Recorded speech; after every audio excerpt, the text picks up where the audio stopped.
Morning, morning, morning. How's everybody doing? We are about to get started, just setting everything up. Alright. Welcome back, MTG Joe here. We are going to be testing today for the upcoming Standard Store Championship. So this is a Magic the Gathering in-store paper tournament. Store Championships are basically mini tournaments at your LGS where you can play for promos. These promos this go around is like a full art Monastery Swiftspear, which I love playing that card. It's a Shark Typhoon with really cool art, and then it's a textless Urza Saga, which is probably at least $100 as a promo. So I'm definitely excited to try it out. There's two decks that I have kind of pretty much all the cards for. I'm just seeing which ones I want to play. That's either Mono Red Aggro and Best of 3 Standard or Gruul kind of all-in aggro. We'll probably start off with the Gruul aggro list for comparison purposes. This is a Mono Red list I've shared a couple times. Moved off the cases in the main. Instead, we are going to be playing Forge's main, but both the decks are kind of prowessy aggro style shells. So this would be the Mono Red deck. I'll link them both, but we're going to start off today with some Gruul. I'm leaning more Mono Red just because I like the cleaner mana, but there's this Gruul list, some variations of it that have been going around MTGO. It's a little bit more all-in. I do like this version because it's not playing Thran Portal. I don't ever want to play a deck with Thran Portal. I think that card is terrible. This one's on Restless Ridgevines. The mana in Gruul's pretty bad, but this one is a little bit more all-in. So you're using your prowess creatures, Heartfire Hero kind of effects, Swiss Spears, you have Emberheart Challenger, Slick Shot, and Questing Jury for card advantage, very similar to the Pioneer version we were playing a little bit ago. Two-Headed Hunter as a way to double strike your creature, give them kind of the Teamer Battle Rage special with like Monstrous Rage. This version's on the Rages. It's on the full set of Demonic Ruckus. I haven't loved this card because it's kind of telegraphed. I like the instant speed stuff better, but we'll give this a shot. The one thing I did was they were playing Twinferno. I think that card's a little too all-in. I want to try Innkeeper's Talent as a one-of. For the Valiant creatures, it triggers it every turn, which gives us some card advantage. It just naturally gets our creatures potentially out of cut-down range, and the ward can be relevant just in terms of screwing up opponents' math. A couple Witch Stalkers in the main. And then our sideboard today, we have two Tectonic Hazards, basically the new End the Festivities card for like the Convoke decks, like Bats, stuff like that. Pick your poison for big attracts the kind of threats, enchantments, stuff like that. Forge, as well as Case of the Crimson Pulse, will be our grind elements. Forge will come in pretty much all the mid-range control decks. Case I'll probably bring in against all the decks other than Golgari, because I feel like with Terra Sunder and stuff, they'll probably have enough, but I might bring this in as well. The only other change I made in the sideboard was they were on a full set of Blooming Blasts. While this card is reasonable because it deals damage as well to a creature and a player by giving them the treasure gift, I think with so much Golgari going around, I do like Obliterating Bolt. Getting rid of Preacher the Schism, getting rid of Aklazot, just things that exile as well can be relevant, I think, in the games that we're going to be playing. So we're going to give this a go. This is very much a testing stream, so I am going to be trying things out. I don't really care about my record at the end of the day. What I care about is finding a deck that I like to play, and which I think is the most consistent between the two. So we'll give Gruul probably 2 or 3 matches, see how it plays out, get a feel for it. The biggest thing I want to see with it is the mana. How consistently can we play on curve, how punishing is our mana, and how the deck plays against kind of the heavier removal decks in the format. So it's probably fine. Flick Shot on 2. So Golgari's not what we want to see in terms of our first match.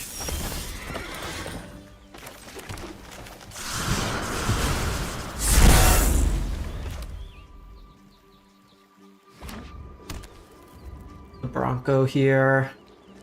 Little scary.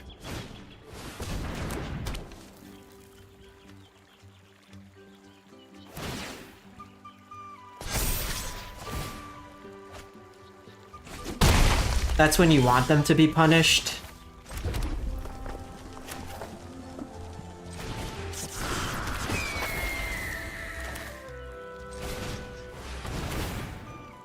So I'm doing this because if they have cut down, they need to commit to the cut down now, and then I could respond to it.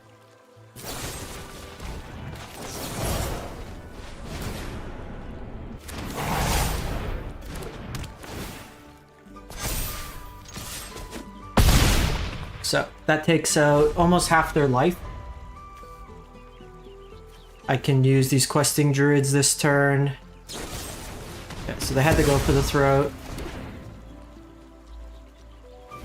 This is going to be a tough matchup. So Innkeeper and Bat's really annoying.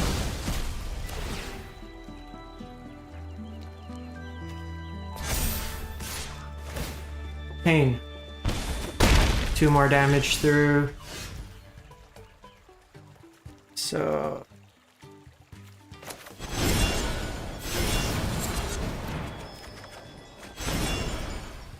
okay, so that's not too bad.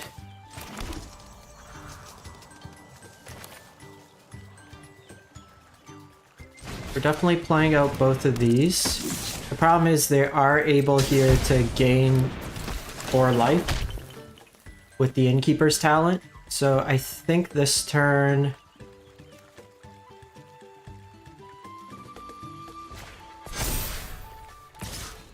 I'm just going to take the damage that's available at this point. Because if they go another Innkeepers here, this would put the Deep Cavern Bat up to 4. So this is the Vraska combo version of the deck.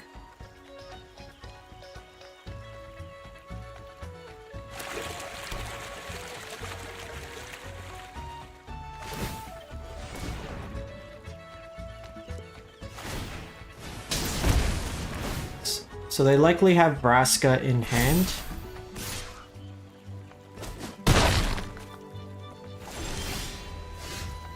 Us just drawing lines here is not going to help, so they're at 10.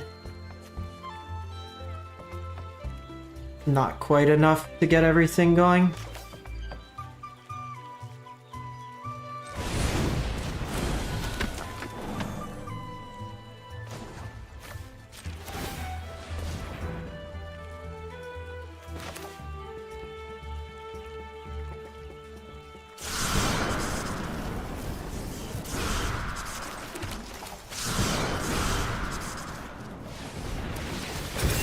So we'll just do this.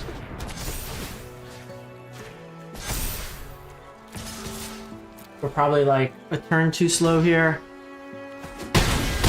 The way they played out this turn suggests that they have Vraska in hand. Show me the Vraska. So we did flood quite a bit, which is a bit unfortunate.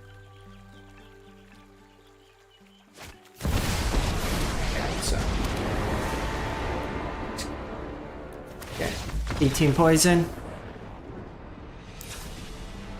It's frustrating. So this is definitely a Forge in matchup. Nazgul, thanks for the follow. I do think I want to pick your poisons here. So coming out, I think we trim a couple Ruckus.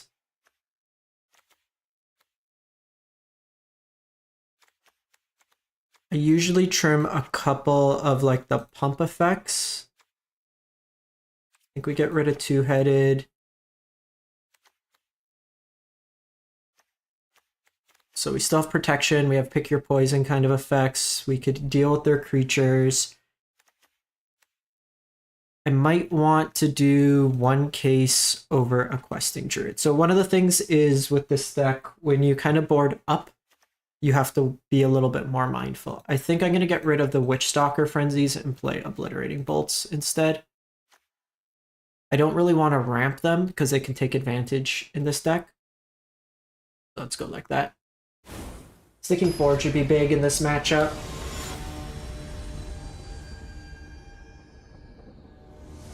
We drew a spell that last turn. We maybe are able to get it, but...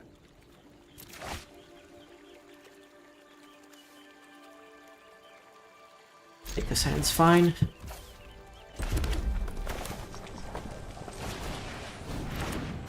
lead on this. If they cut it down, it's fine. Really, we just want to stick forge here. So.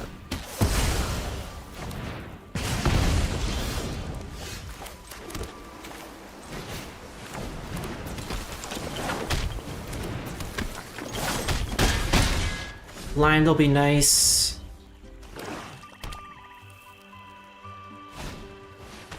Come on. Hey, Tunazgo. Yeah, so generally, I'm not on Twitch enough to make it worthwhile. So I end up just doing YouTube. I don't have the same audience there, and I don't have a consistent schedule, so I end up just kind of going from here. So we're kind of all in here the way our hand. They had a duress that just took my forge. We were the turn away from kind of hitting it there.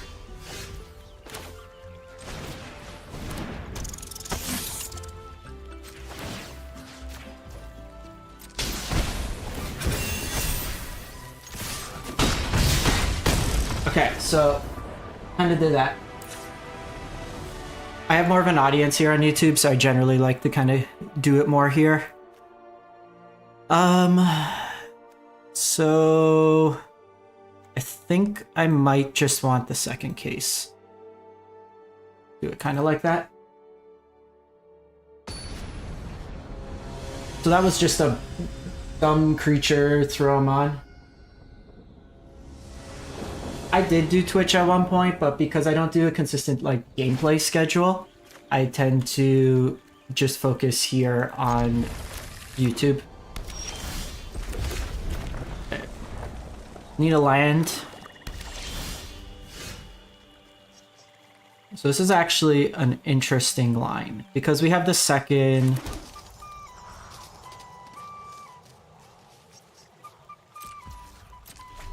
I think we play it slow for a turn.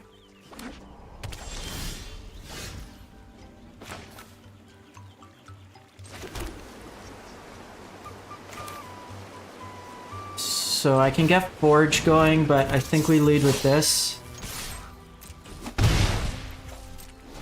And then just kind of play it slow. Yeah, so the thing with Twitch, if you don't consistently, like if you're not always, say, on like Tuesdays at 5, it's a little worse in terms of getting consistent viewers. When I'm live on YouTube, I'll get like 20 to 70 viewers. If I'm on Twitch, I get like 3 to 5.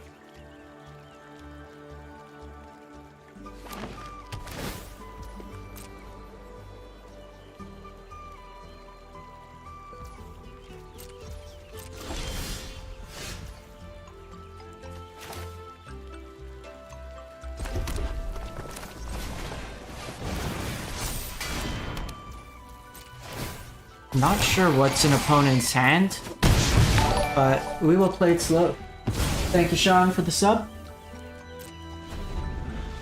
Also, like, from a strictly making money off content perspective, YouTube, I get more just off, like, ads.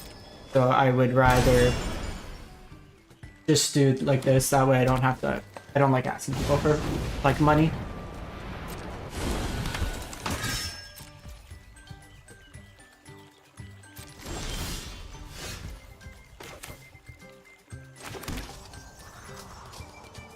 So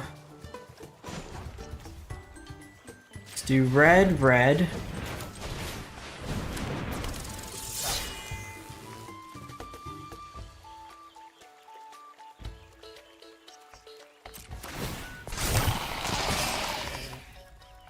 Let's go to combat. They take a block here. I snake skin here. This puts it to 4.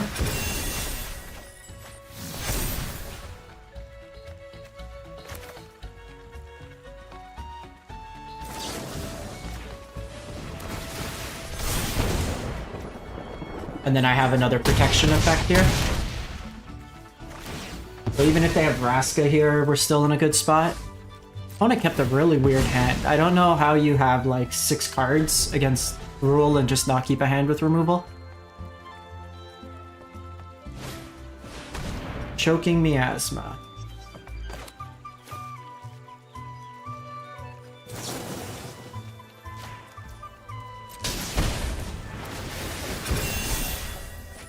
we lose the forge, but keeps my creatures alive for the turn.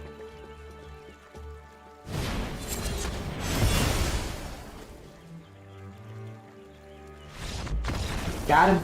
This is till the end, just for like sequencing sake, because I just want to know if the forge should still be playable there. So that's until the end of turn you may play this card. So we lose the forge on their step, but I have kind of 2 spells in hand. Yeah, so pretty decent start for the deck. We got Gruul, which is the matchup I'm like least excited for. Let's put up a record. I'll have it from the last metagame challenge. So Gruul, aggro.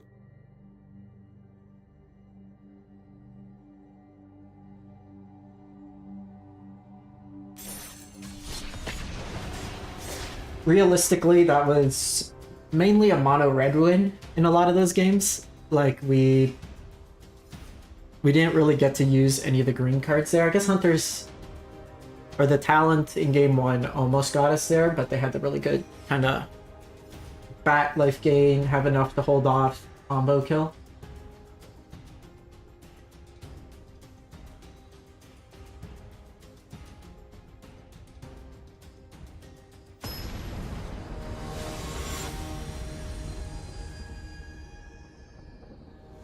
So Callous Sellsword, I think you want it in more of the all-in version. This one here, we're not trying to like go all like throw everything. It's more around like double strike. If you're playing like the Rakdos version, then I think it's a little bit better. This hand looks good. I will keep lead on Heartfire Hero, I think. Thank you, Anil. Appreciate the support. So, a little bit creature heavy hand, but I think we can go, depending on what they show, Nightmare. Actually, think we do this.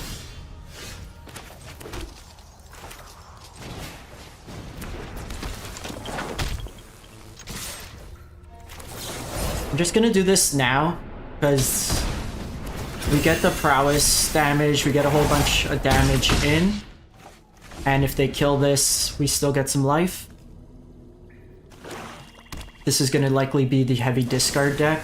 Yeah, so they still take 3 damage by doing this, which is good for us.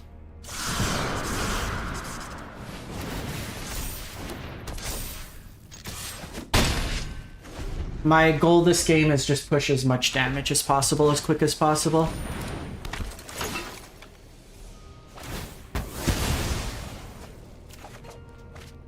Okay, that's nice.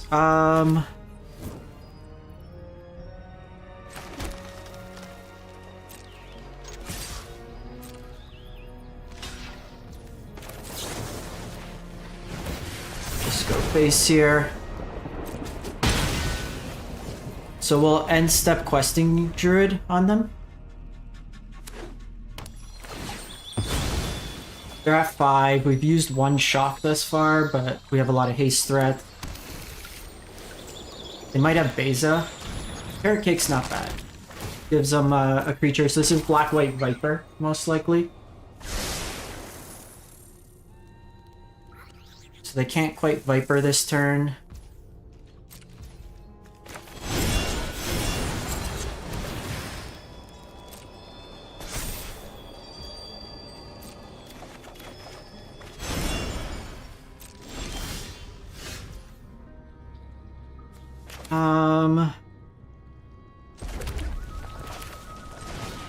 I think we have to kind of go for it here.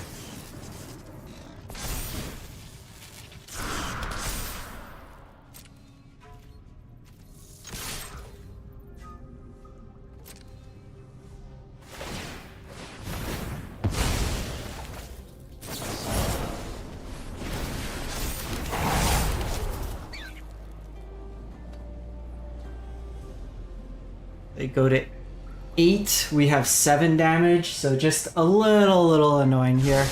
Would have been nice if we could questing Druid. That's actually fine. because now it's harder for them to cast Viper. So a lot of incidental life gain here.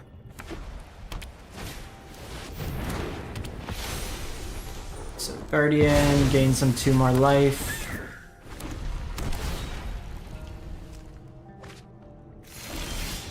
Okay, that's not bad.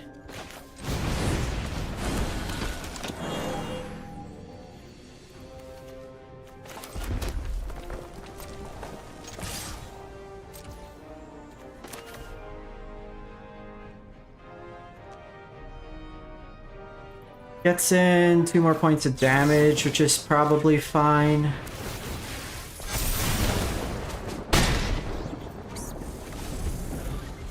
That, like, they've gained 7 life this game, which kind of hurts. Another carrot cake will gain him 3 more. This also gives him the blocker. Need a spell. 1 spell.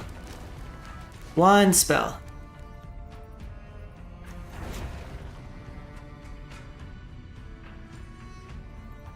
So they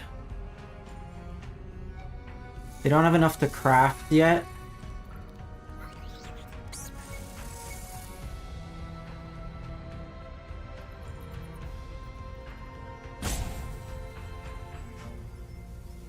So this is a little tricky game too, because like something like pick your poison is not going to really be useful.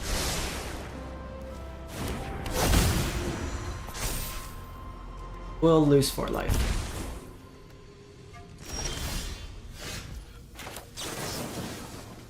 Skill game. Skill game. Cool Viper. How about you die? How about you die? Okay, so this is definitely a Forge matchup.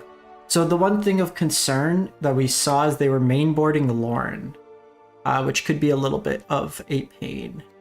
I think instead of the shocks, we are going to bring in the tech hazards. They showed a lot of 1/1 tokens, which could be meaningful. I think pick your poison, probably maybe just as a 1-of. We have nothing to kill the Viper, so I think we just play around it.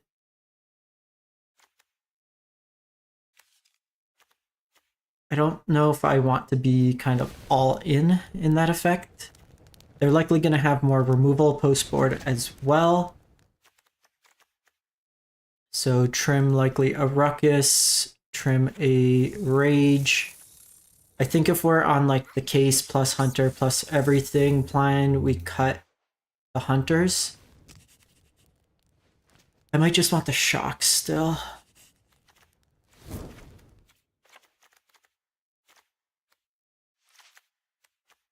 Because, like, I don't... 1 to 2 damage doesn't seem like it makes much of a difference, but giving them the treasure helps accelerate them to Viper. Which I don't love. I think we try it like this. Let's give it a go. But they have, like, Lauren and stuff. I just want as much grind as possible.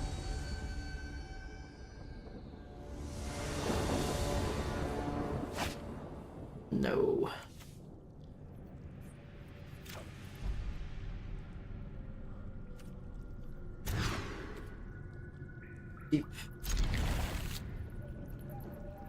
Actually an interesting hand.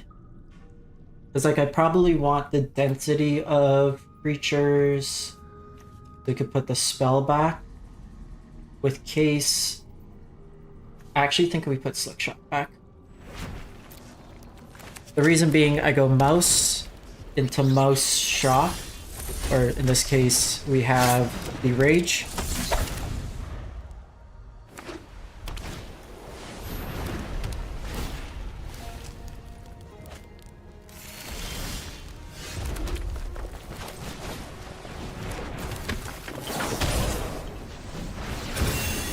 We do need a land. It's important against these like black-based decks to get the damage in when you can, especially sneaking in these pump spells, because these don't do anything if you don't have a creature. cut down. Nurturing Pixie.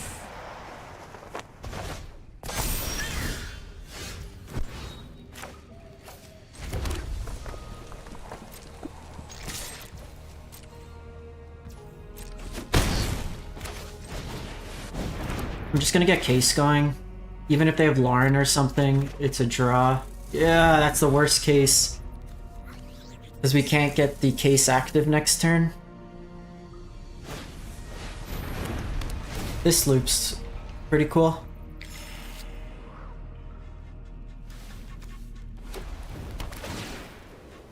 They failed to search. Okay. I don't like it. It's too much of an investment. I like Case because even at like its lowest case, like unintended.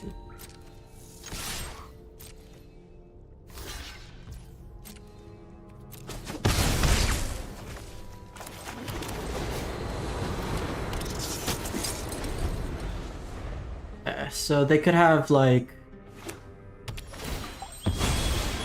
they could just go Viper here. Viper will discard the Ridgeline, which gives us some value.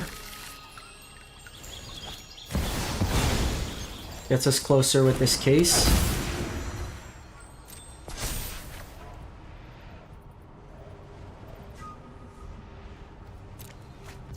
Because now even if we draw land,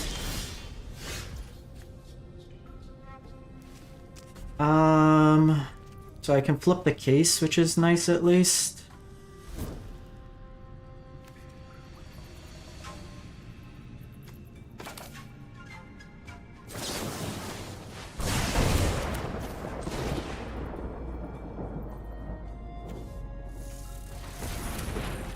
Kind of for not. I just want to get the Case flipped. So we'll take some damage if they decide to attack in with the Viper. I think we just take 8 here and then block with Heartfire Hero, maybe. A little bit awkward of a draw.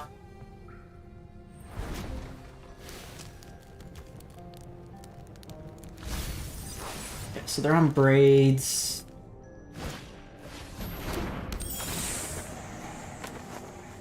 Naked Pixie. Hey, that's a nice one.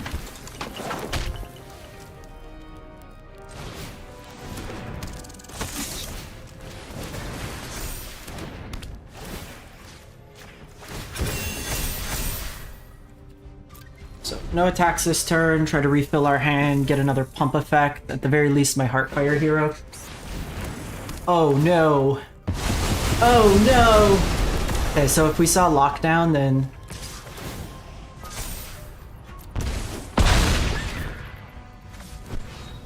we know we want more Pick Your Poisons. Yeah. We were kind of into playing that hand out. If they had the Lockdown, they had it. I couldn't beat it at that point. Okay, so they're on Fairy. They have Cut Down, but I don't think we're on the Snakeskin plan.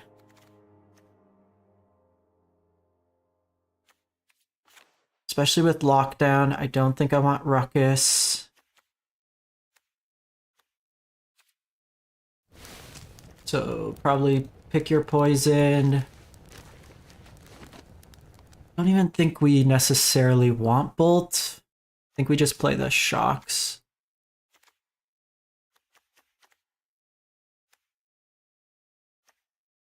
I could still go the Ruckus plan.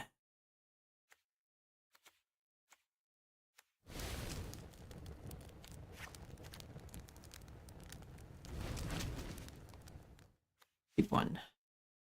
Snakeskin.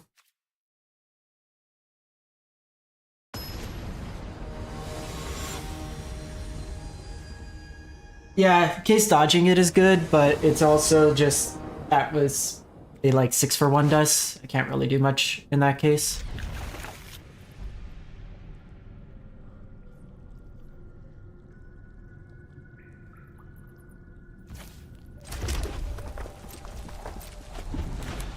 Just gonna hold off here.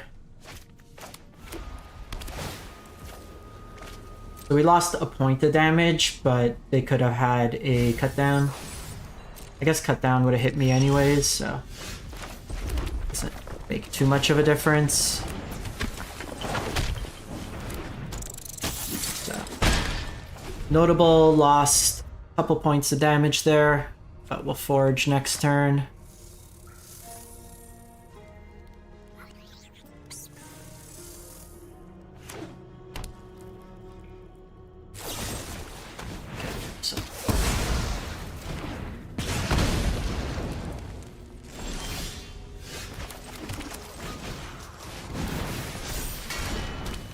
This going, hopefully no Lauren out of them, because our hand's pretty garbage without it.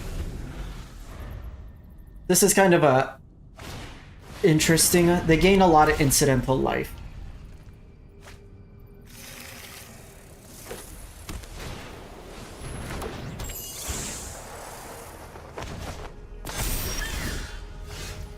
Rage is nice.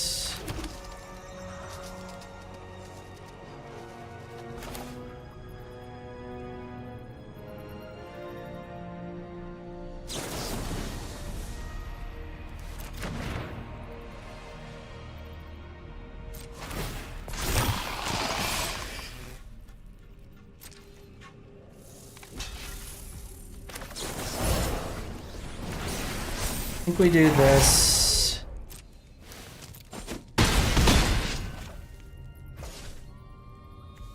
Question. I think I have to play this. Yeah, I think that's like the right line. They ended up having cut downs, so they had the removal, but this way I save the shock. They have lockdown. I think Lauren would be worse than lockdown here. Beza.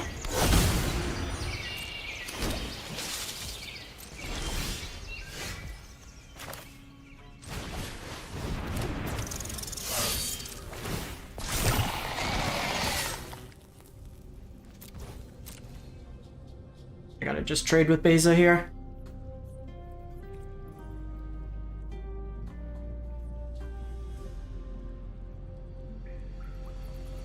So we hadn't seen Beza at any of the games. Obviously, the way we would have approached it would have been different had we known.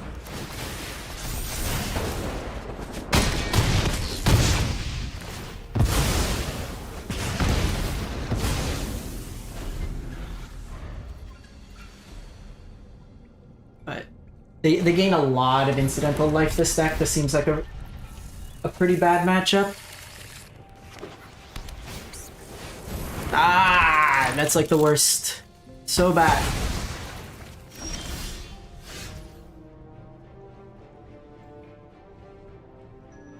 It could be. So here.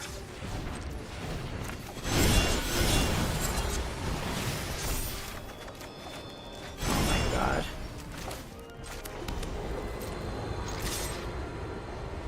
Their next card's definitely temporary lockdown. Again, can't play around. I think they're different decks. I think against the more aggressive slanted decks, the Boros deck's better. I think the Boros deck's pretty bad into like domain. So they can go Viper here.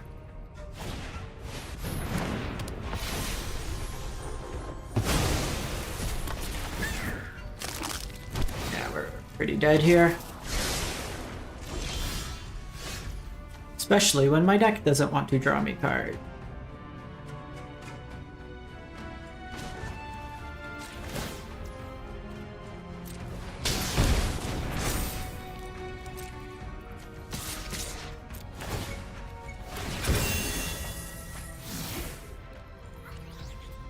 It's frustrating, and I'm 1 mana short, so I can't even like play it.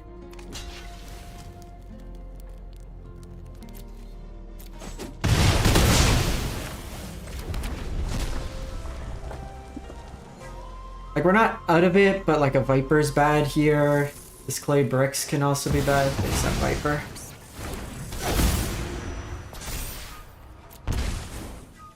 hard to beat this now.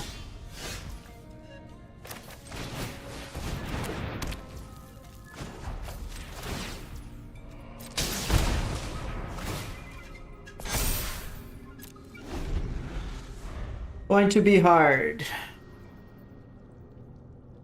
Because a card like Pick Your Poison doesn't do much here.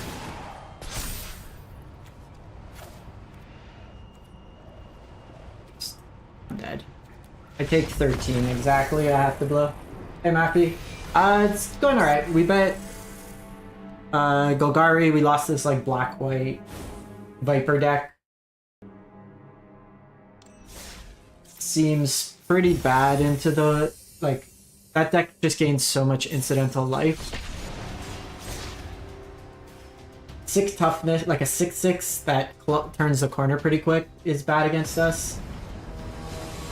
And then Lockdown plus Lorne. Most people aren't playing Artifact Hate, but everything they play just gain 2 or 3 life. It's no good. Alright. Let's try this shit out.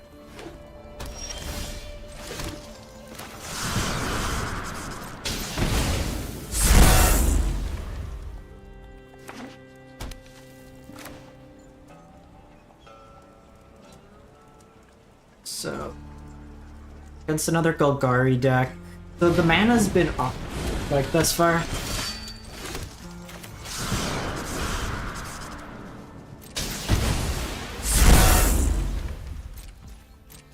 So the goal next turn, we Emberheart. If they tap out, I can like Ruckus with 2-headed. Just like chunk them for a huge amount of damage. They shouldn't tap out.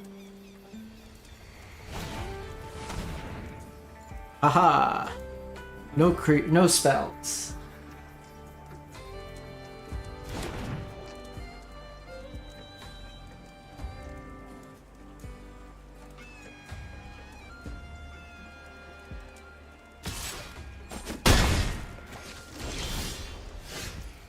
Could go Innkeeper's Talent.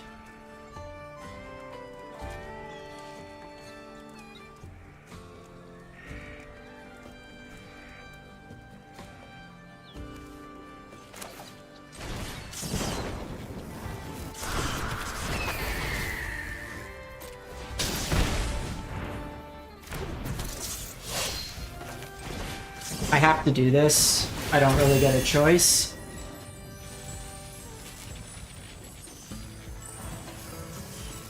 These are like real. So the thing is, like, these only play you when you're ahead, which I don't love. Might have been right to target Slick Shot, but then we don't get the effect. They have cut down as well as their last card, because of course.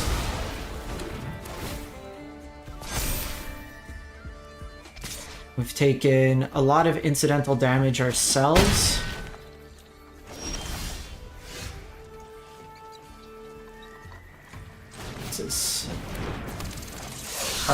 This is why I don't like these Ruckus. You want 1 mana. Like, you're not operating on 4 mana at times. So then it's worse in a lot of cases where you're not really getting the full value. Because if that was like Might of the Mice, whatever it's called. I mean, if they also just are not ripping, like, everything they've done is just rip removal. 3 removal spells.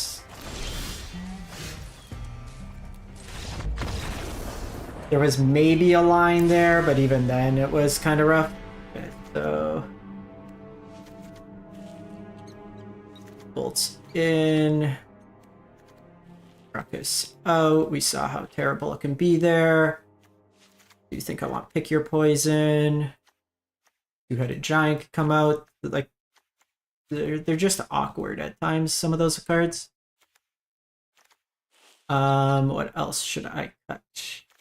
They could have bats, they could have things. I think I'm gonna cut all of these. I think we cut Questing Druid. Do it like that.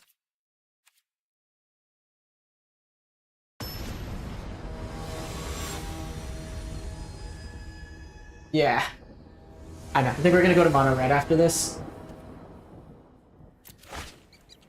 Also, it doesn't help that... Oh my god.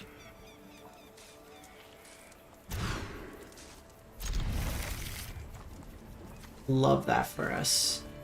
Super cool.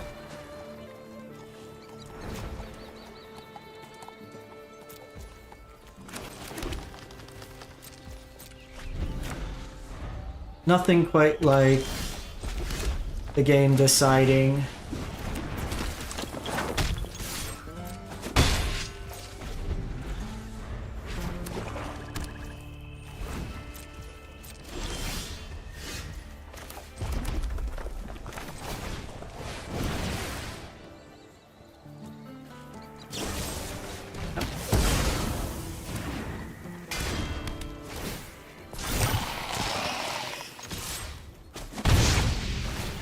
is part of the problem. I don't like these all-in rules. You end up just succumbing. Gladly discard that. So I think here we're actually just getting case going.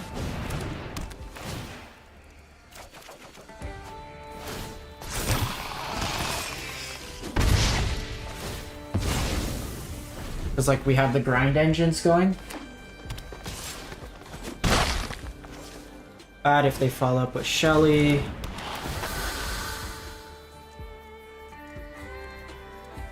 Doesn't matter.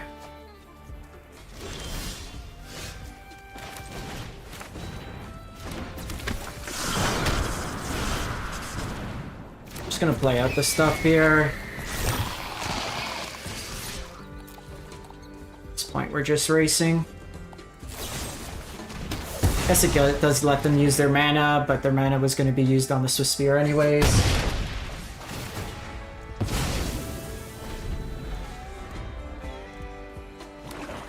Yeah, we've been playing a lot of like black-based. The formats basically are you on a red-based aggro. We brought in removal. That is removal.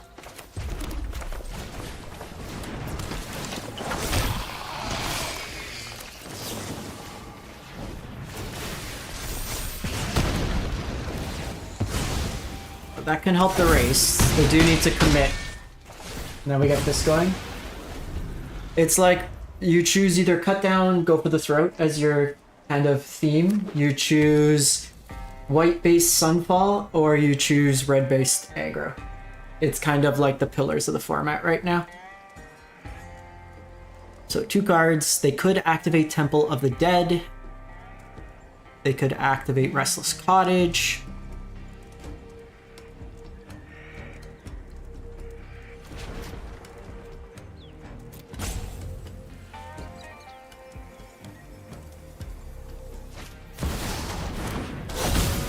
Or they can just have another Atlas Axe.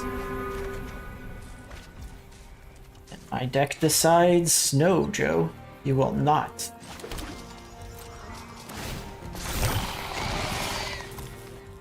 They do have to block here.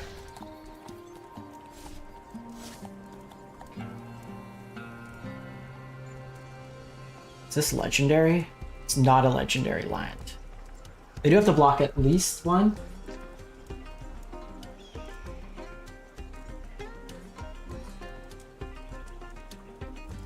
We go to game 3. Well, we did bring in the Obliterating Bolts. We have the Frenzies, so we have what we can. That's an interesting line. That's the best case for us.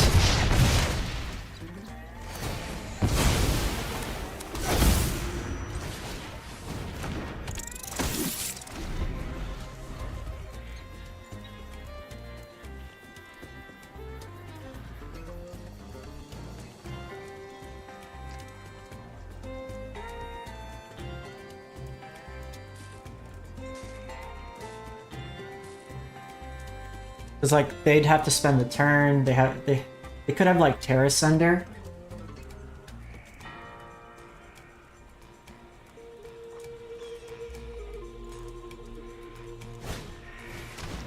Full Duress doesn't do anything.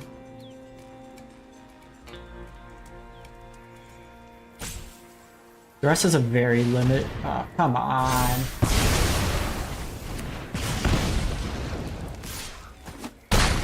Nice last 2 cards out of them. We decide to draw all the nonsense.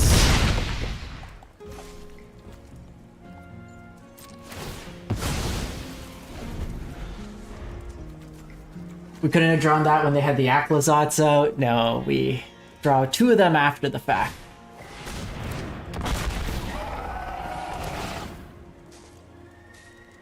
Come on. Come on. That's so frustrating.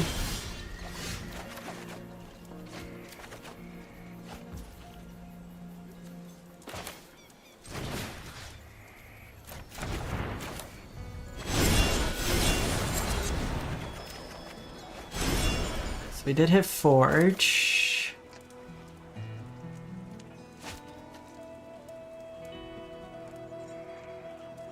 Oh, so I do need to play you out.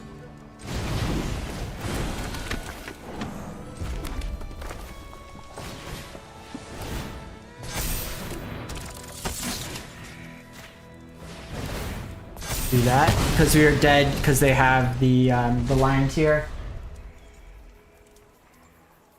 What top deck you gonna get now? I mean, this case has been carrying, but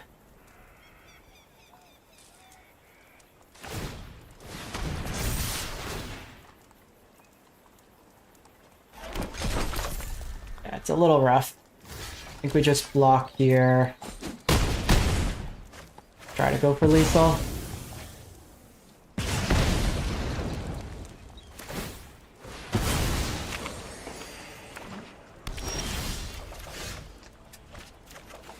Oh my god.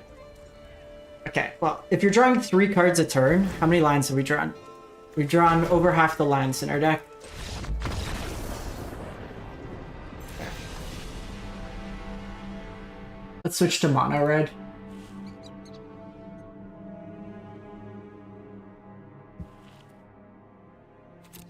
Like, they went Aclazats, Gix Command, Tranquil Frillback as their draws.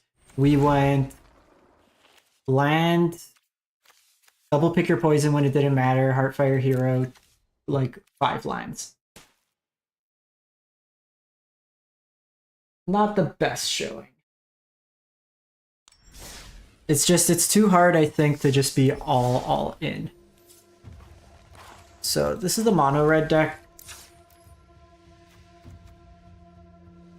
Forge's main for all the Golgari. Bane Splitter is a way to enable Might of the Meek over the Ruckus. While not as much direct damage, it just cycles. It's got a lower opportunity cost. It's easier just to trigger Prowess. Fountain Ports with Forge, you can either make tokens or sack the tokens at the end step to draw cards. So it's a little bit better of a mana sink. No tap lines, no awkward color screw. Sideboard, your hazards, Torch the Tower, Obliterating Bolts, Scorching Shots. You have cases in here, Koths for the grindy matchups, and then Sunspine Links as well for the greedy mana bases and to shut off life gain. So against that Orzhov deck we played against, the Sunspine Worms, or Links would have been good. I'm 2-1 with this one. Oh. Server died, server died. Fine.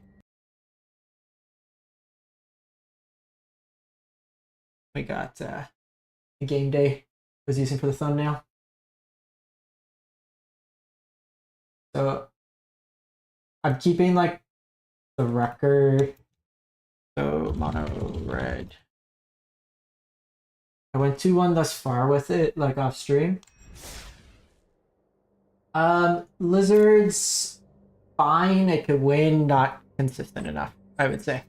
There's been a couple that have from the MTGO that they 5-0'd. If we look,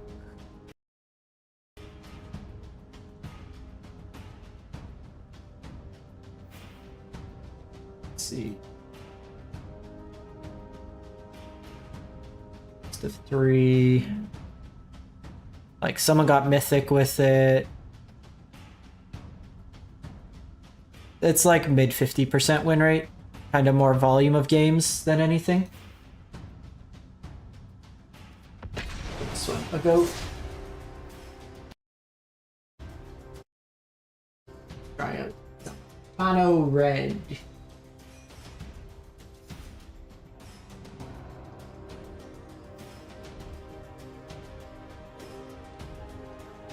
The Gruul, if you're just tuning in, is a little all in. Yeah, they're all on my Aether Hub, or you can go to my Untapped profile. Every deck I play ever is always on my Untapped. I don't hide wins or losses or anything like that. So it's the mono red. It's the second one after Gruul here. My first keep.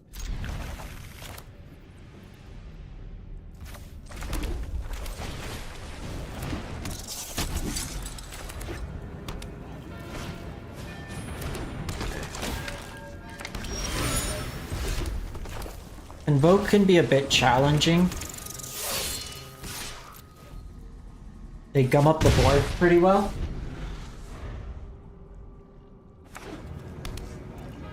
So I'm gonna main phase on the Emberheart Challenger here. They could case here. Could have Helix. Be pretty bad.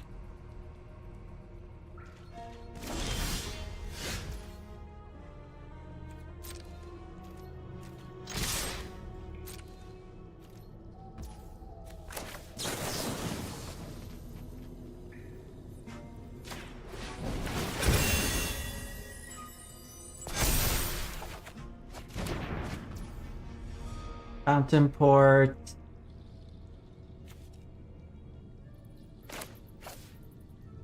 Think we go for it.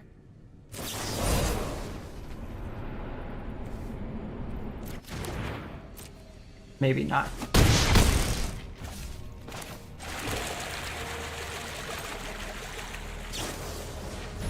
So they have Resolute.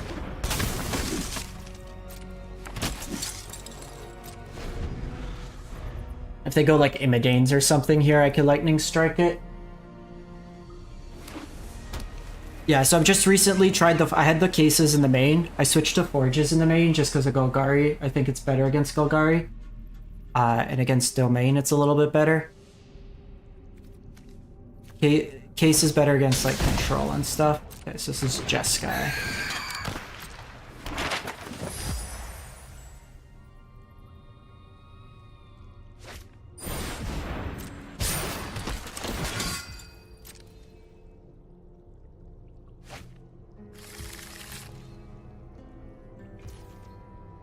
I think we're just using our mana and going face here.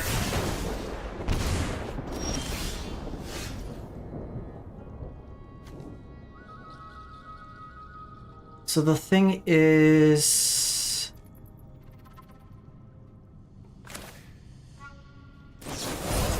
I want to see what we draw here. We're just pretty solid. So the question is, do I just forge this turn? Do I die on the crackback to Imidanes?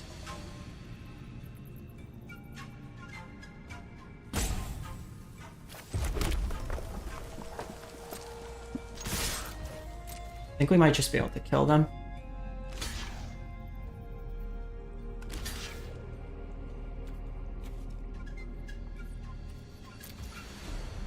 So that's 6. That goes to 5. So that's 6. They take 7. So it's 1. 5. They would die to the crackback. I do this. It just loses the roll. I think we do this.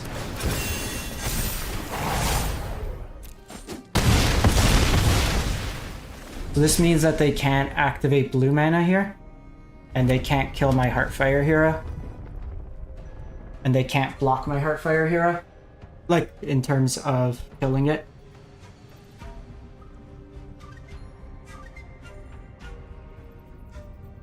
Got him. So this version of Convoke, mana's a little bit more painful, and they have more 1/1s. So Tectonic Hazard's nice here. Their what is this? Okay, well, I can't see my sideboard. Their mana base is very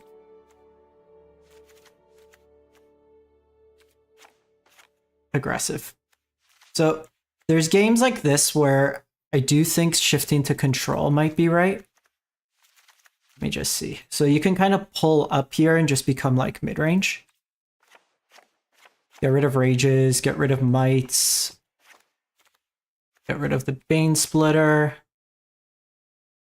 You just win through like this stuff here. So it does make it harder with the cases.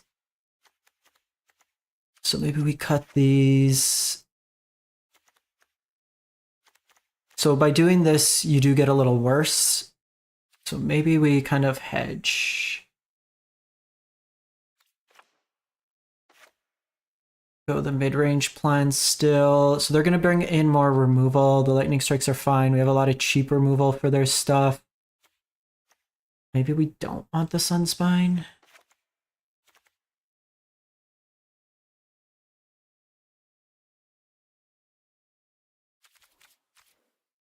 Where the hell did my sideboard go? Oh my god, so stupid. And it just took out all my styles. Magic.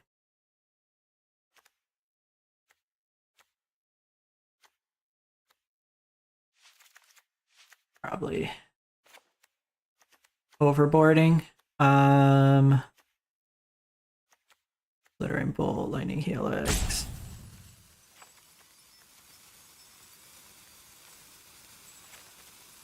Do it like that. I'm kind of trying out different things. I don't know if how aggressive I want to be in these mirrors, like these aggro decks, because they go wide. And then they have case and stuff like that. So we don't have like Vampire's Vengeance like we once did. I think we keep this, but I don't love the hand.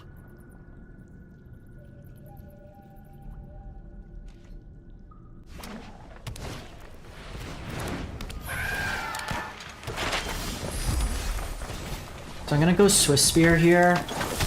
The reason being, Case can't kill it this turn.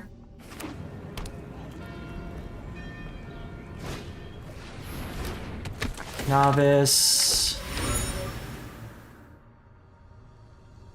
Get Gleeful.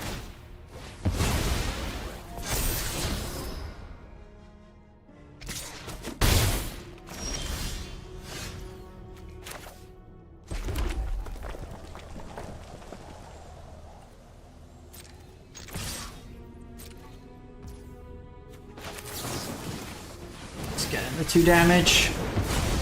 I think securing the damage early is important. It's going to be kind of a race, so where you could nickel and dime them is good. Yeah. So interesting line there. They chose to do that over playing this and killing the Swiss Spear.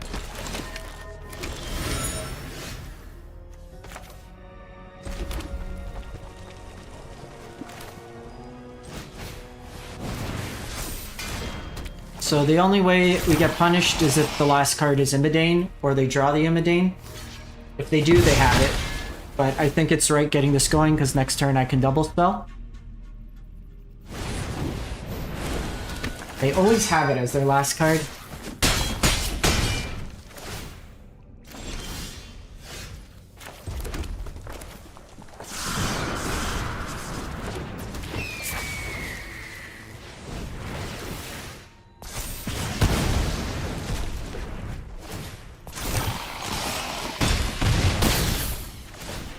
So we really just want any non-creature spell.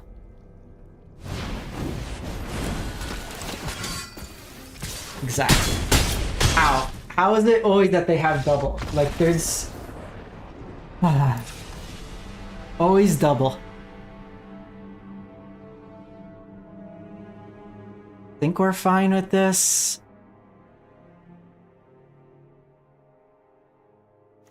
Maybe the Sphinx, just a little bit too ambitious.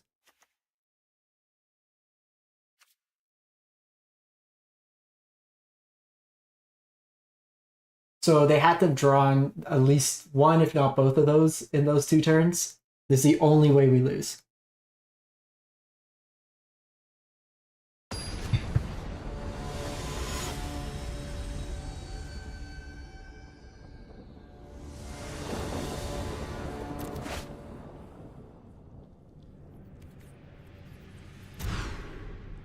We want to be more aggressive. I think here...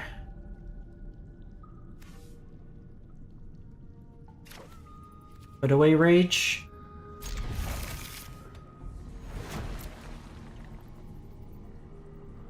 I've done a couple, Emil. I don't love this set for draft, to be honest. I don't tend to like... You have to be so in a lane. There's too much synergy in the decks where I find them to just be stuff that I don't enjoy. I think we... just do this.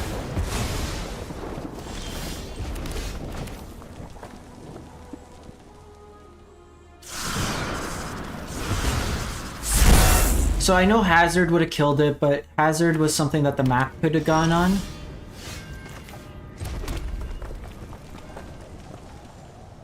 This could be the thing, but if they have it, they have it.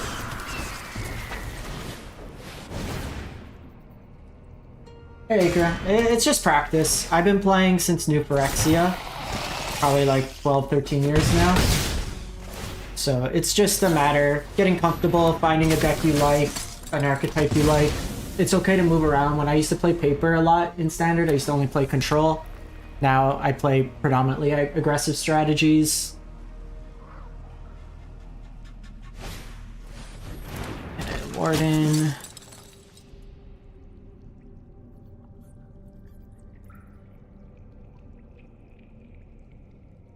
Would love another removal spell for the Warden.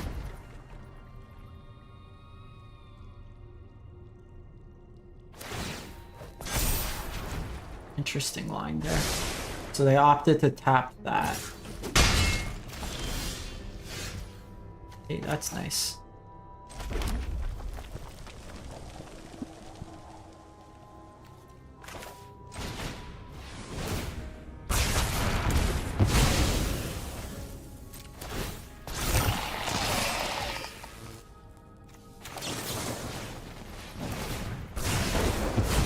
That was a good sequence. Just clean their board, have the forge going, and then kind of take them down that way. Yeah, it depends like what your goal is. Just Arena's a good way to get reps in. It's a little different in like paper tournament play at times, but this is technically lethal. Got Lightning Helix. Fine.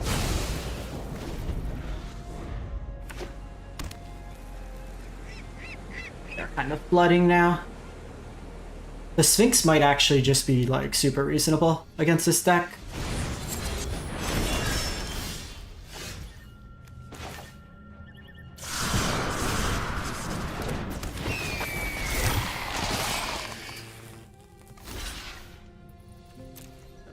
Just alive.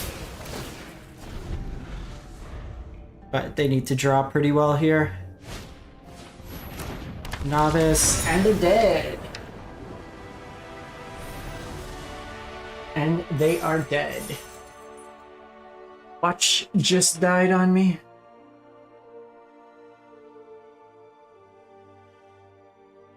Do maybe one more with red. I think I'm liking this red version a little bit better.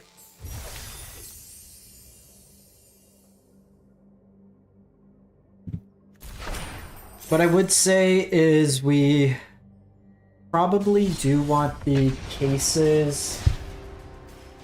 When we're bringing in a higher density of removal, I do think we want the cases. I think it was right in that matchup to it could be. You still need some of the prowessy style effects, which gets you kind of in a awkward situation. This is one of the downsides. I think of the fountain port. Because normally my play, so I'm gonna still lead off as though we're gonna draw a mountain. So this could be Gruul.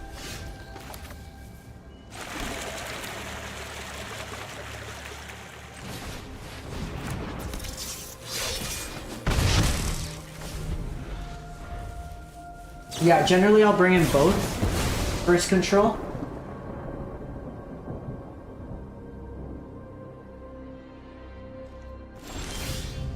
Okay, so they missed lands. Let's try to hit lands. Never didn't have it.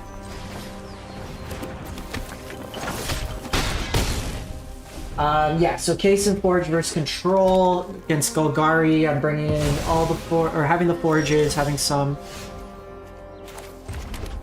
Okay, so they could have protection. So that's 5, 8, 10. So not quite.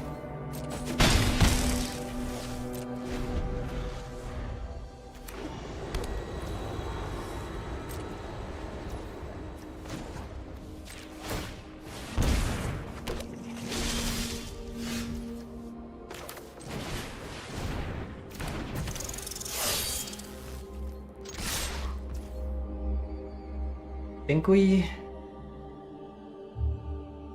So they've already used a shock. They could shock. If they do shock, it's 1, 2, 3, 4, 5, 6, 7, 8.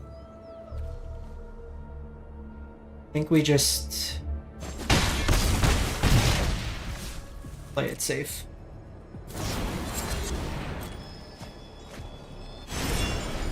Because they could one-shot us with this deck.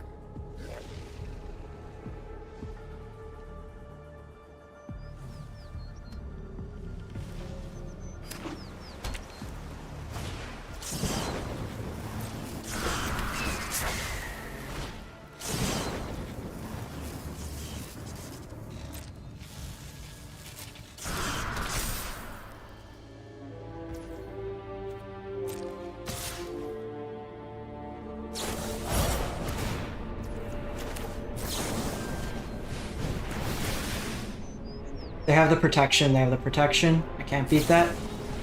They had it all. They had it all. So we should have gone for it.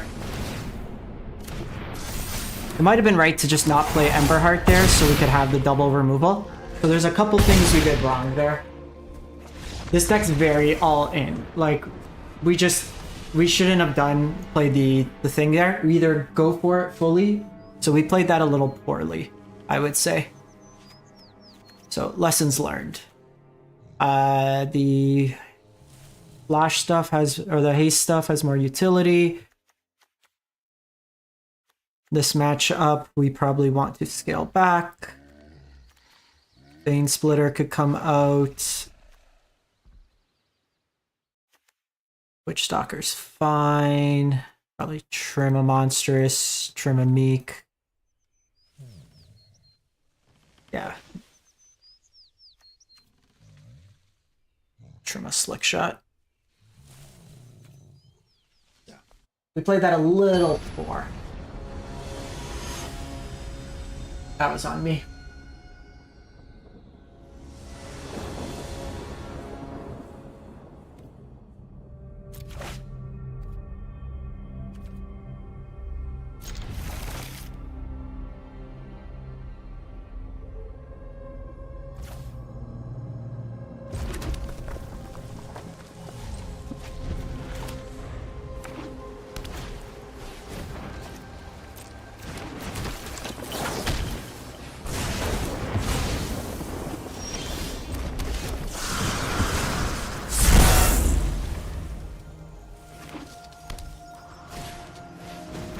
Swiss Sphere here.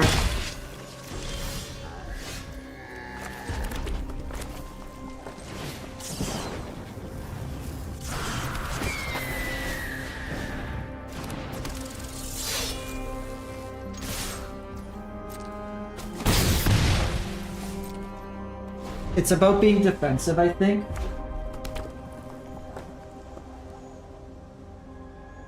I know, I like Magic. I played Yu-Gi-Oh! When I was younger. Nothing ever like super competitive. But it's... I don't know what the Yu-Gi-Oh! Scene is, like through Arena and stuff. There's enough reasonable kind of tournaments and stuff like that. The top end prize pool is... can be there, but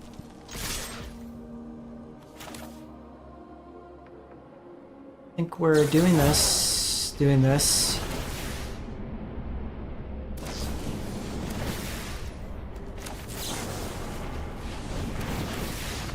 Okay. So this is just kind of the all-in. You're flooding a little awkwardly there. So they just have shock as their predominant removal. I do like having all our removal options in. I think what we might want to consider...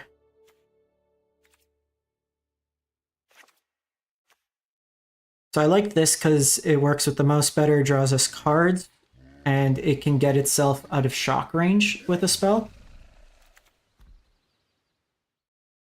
Do you think we want Case, maybe? Because we're going more controlling. We may also want to just play Scorching Shot.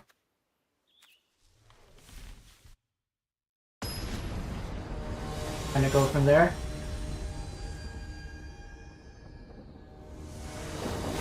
So, we should have already won this match, but played poorly.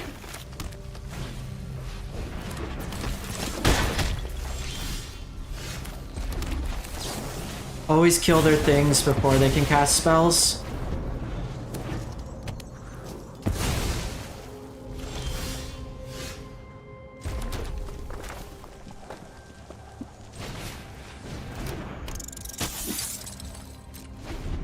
Really want to land here, just to double spell.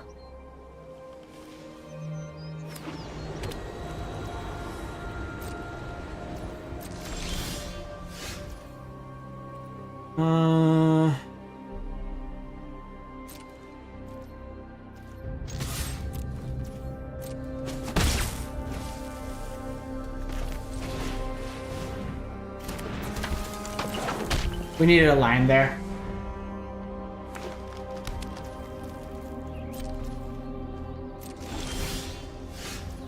Give me a land.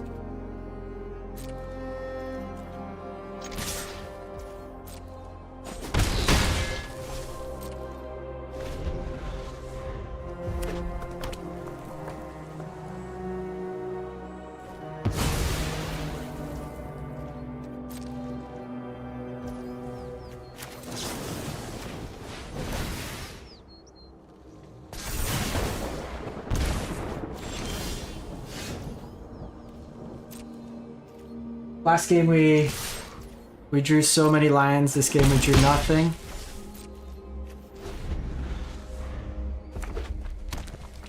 Opponents on nothing but lands.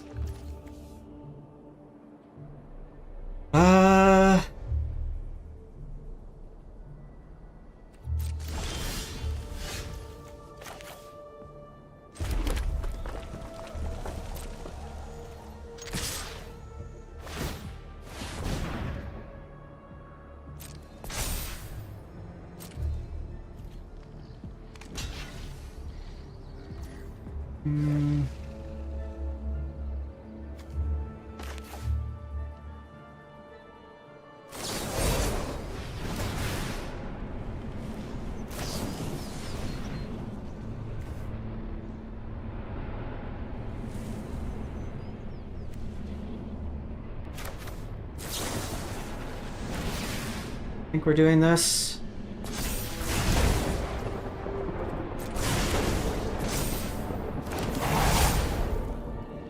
Can I kill them? So that's another point. So that would be 7, 3, 4, 5, 6. No.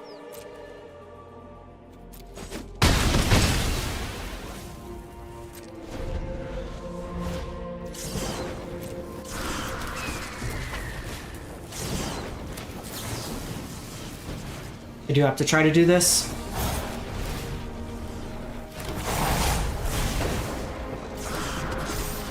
Do they have the Twin Inferno?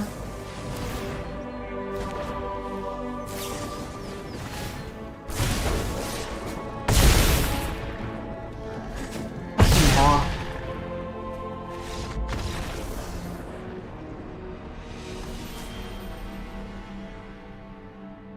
I shouldn't have saved Swift Spear there.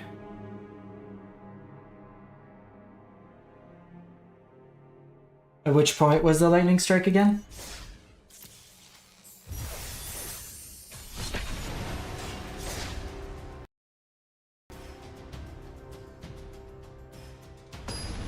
Maybe went too passive there, but...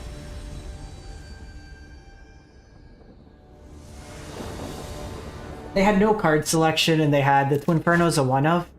So it feels kind of bad there. Again, maybe if the plan's to be that conservative, you just keep going.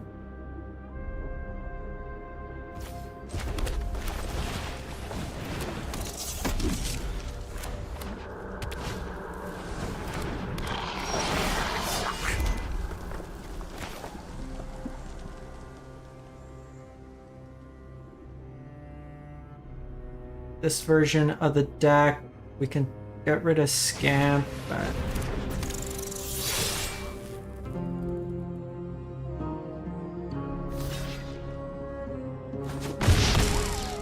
I think I'm fine with this trade. Do want to hit a land. Perfect. So...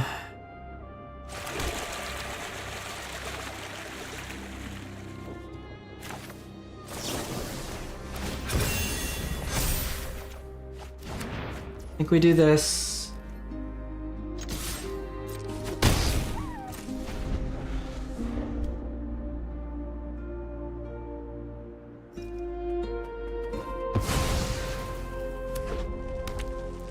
Setting up here, so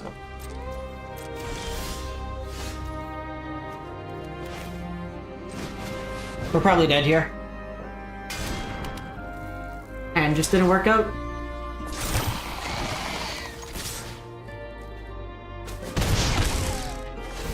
In this matchup, it's probably not right to hold removal, it's right to just push, because the thing is, they're gonna have a bunch of ways to pump it outside of free damage. So if they just have like the double slick shot turns, I can't do much. Heartfire Hero.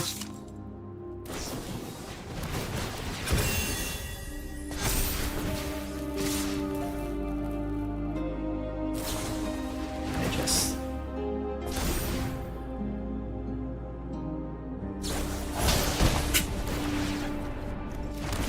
Gas. All gas. No downside, all gas.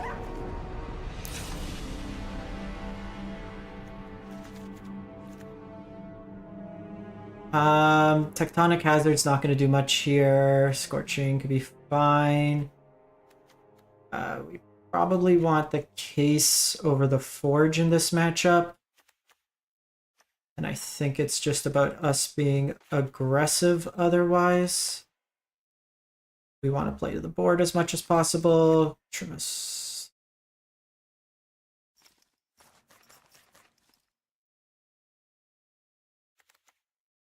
Chain Splitter. Splitter might be better.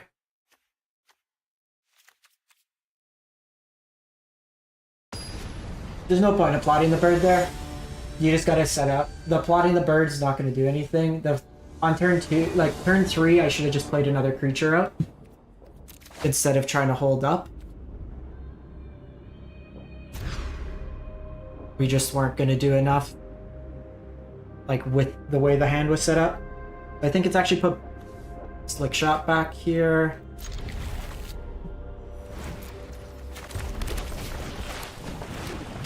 The Flop Bird, we're not progressing at any point.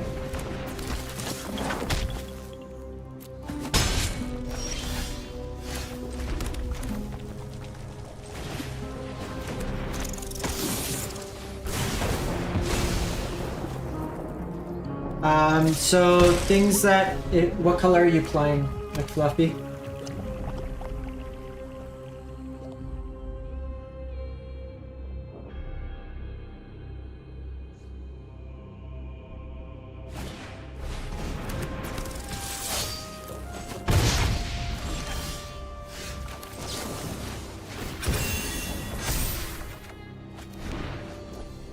This is nice.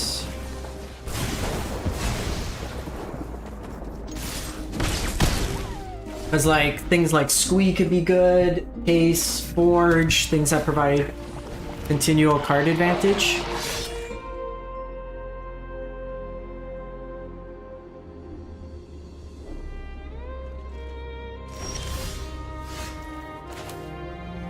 So there's a little bit of a risk doing the Case and playing the land first.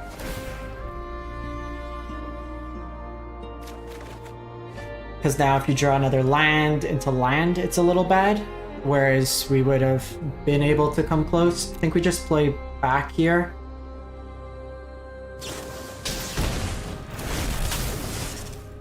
They have Trample, it's bad here.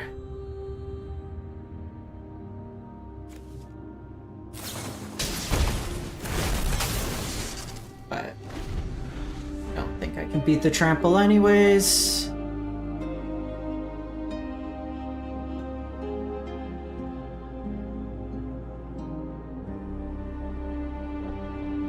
We need, like, Torch the Tower here.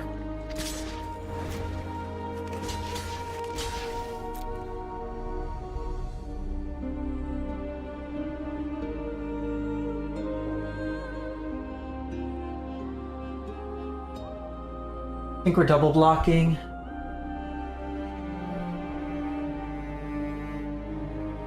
Yeah, there was another mono red.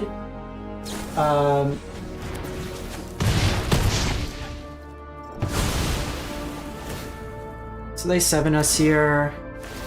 They do get the Detective. They could equip the Detective.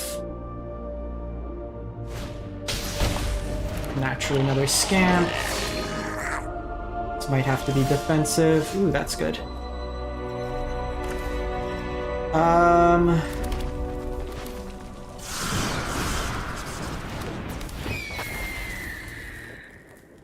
How do we lose? Like Monstrous Rage, the Scamp. If I go face, we definitely have to kill something.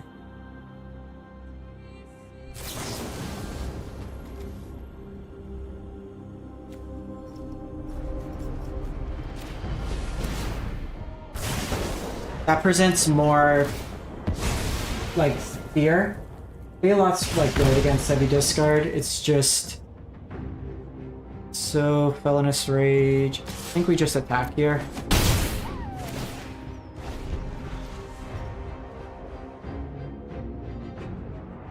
They would need like a pump.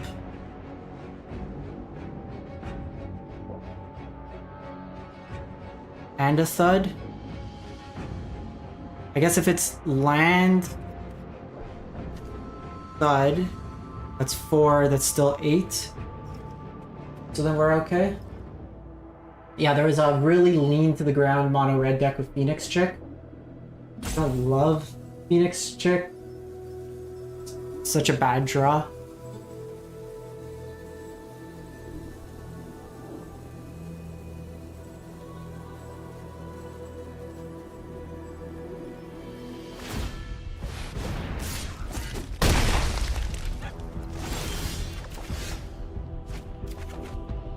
God, why?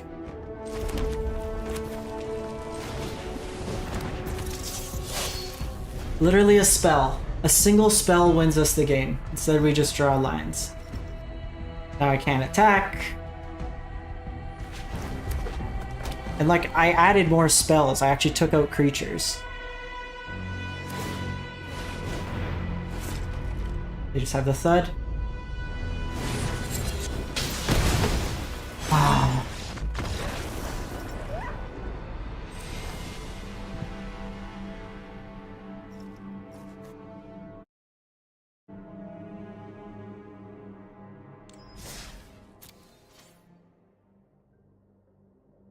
There's been so many games today where we're like a card away from winning and we just can't draw the damn card.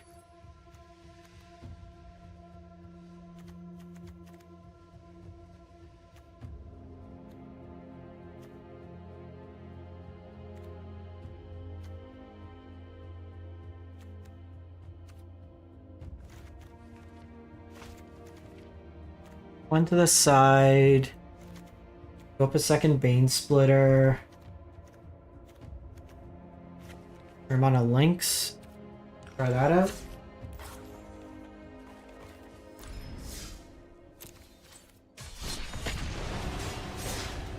So frustrating.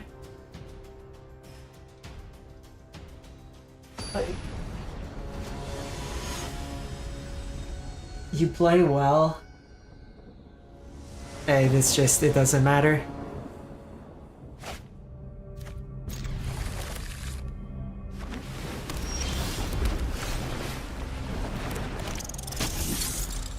Blue-white control. Oh my god, another one of these life gain decks.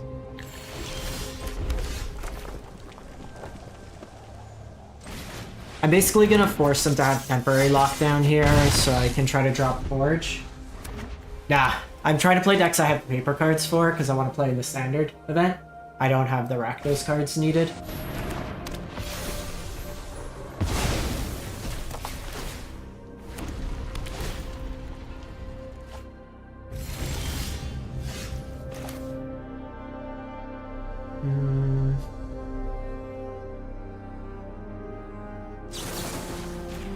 I think we do this.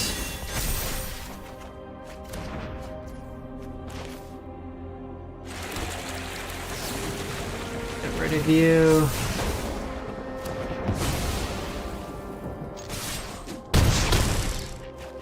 This just gets it bigger at least. It was going to be hard for us because we knew we were going to cast the lightning strike. The hell does this do? Each player chooses 6 lands, destroy all other permanents, activate only as a sorcery when...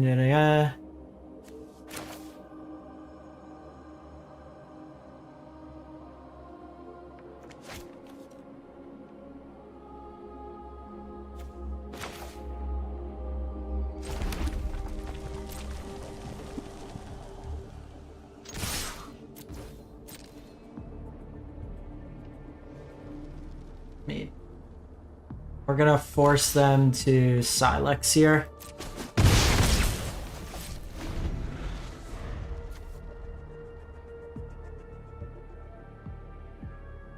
I can make a fish after.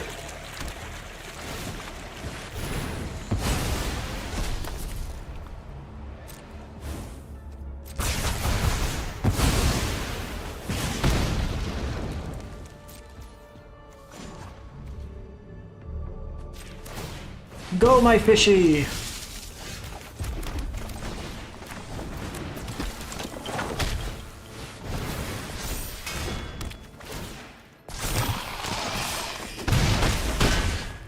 So like Forge should go pretty hard in this matchup. We play around Lockdown pretty well. I can start drawing a card. Emil, we played Gruul earlier. I didn't love it. I found the mana base a little awkward at times. And it was a little too all-in for my liking. So how greedy is their mana base? Let's bring in the links. Let's just shift up, I think. So... do you think we're gonna get rid of Might of the Meeks? Might be right to get rid of some Monstrous Rage as well. Because like at least this re-equips. They showed like some creatures, so I do like having the burn, plus it's just incidental reach. So maybe let's do that. Yeah. Gruul is like this Gruul version's mono red, it's just that you have to play tap line, and it's got a lot of cards that you're like this weird all-in combo deck, but you die to a Go for the Throat, which I don't love.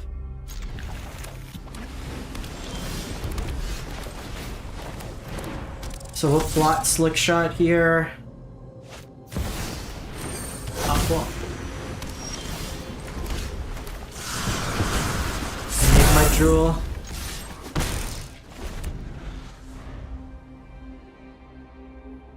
See what they play here.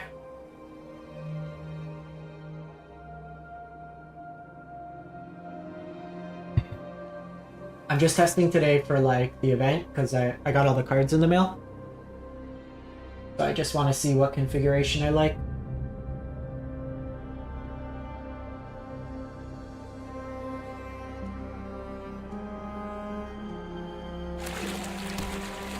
So this...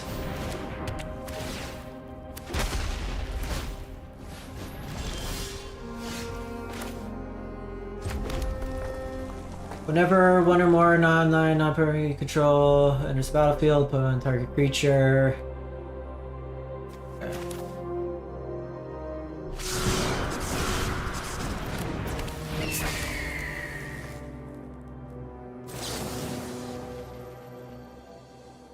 I think we're just pushing in here.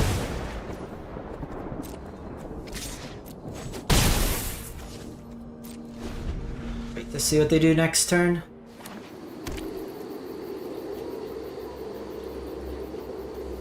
They're not blowing up our non-basics.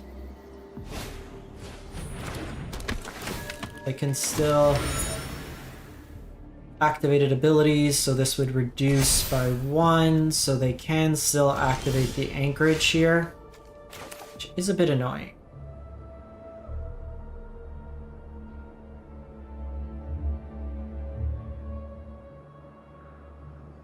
Question is, do I go all in?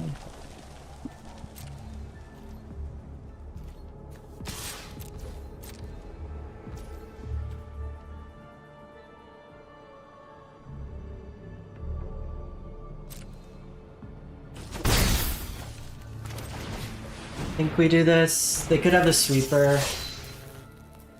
I wasn't attacking in with that anyways. I could draw a card here. Create a treasure token. Could have killed that, but... Yeah, the Golgari deck's a strong deck. I don't have a lot of the cards in paper, and... it's not something I would personally enjoy playing a full tournament with. My whole thing is I want to finish every match in 20-30 minutes so I can walk around. I don't want to go to time every match. Where are my spells? Where are my spells?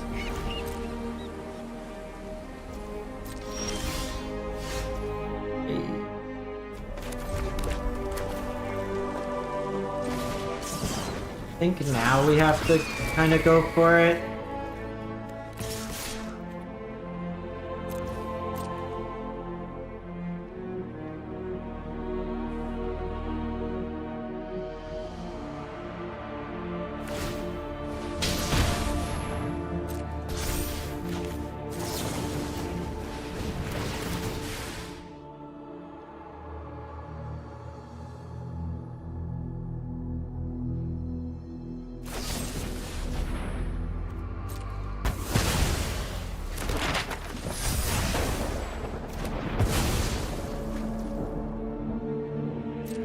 Actually fine for us, because now I get to get Valiant triggers. Hey, mistakes. Yeah, it's a fun deck. I really enjoy it. Oh, resolve. Slick Shot on top is good in my books.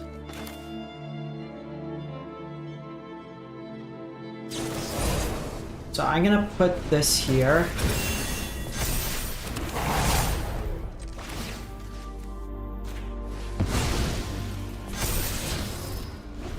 The reason being, I could have kept it, but they could have like temporary lockdown. This is worse if they obviously have... Actually, it doesn't really matter if they have temp lockdown. If they have... I don't think they're on temp lockdown because it killed all their stuff. They have Sunfall. All our decisions didn't matter.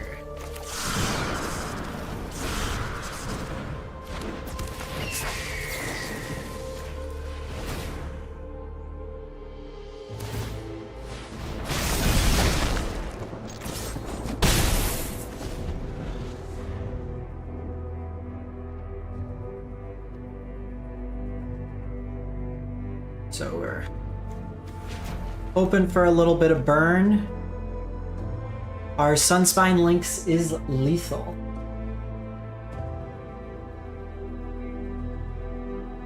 Koth would be pretty reasonable. We can take out that. Actually, this can kind of get bigger now. Ace would be fine. Lightning Strike. Let's go for Lynx lethal.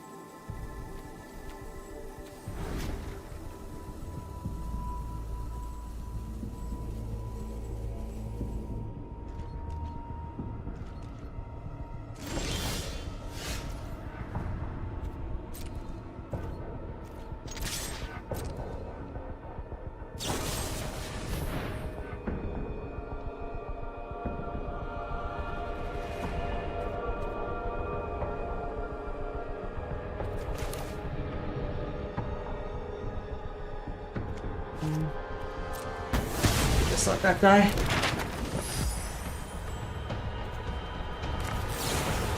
think I have to kill this now. They don't have blue mana right now.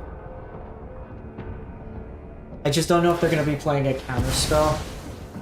I guess I should have waited because then they couldn't forge. We could have done it on their turn.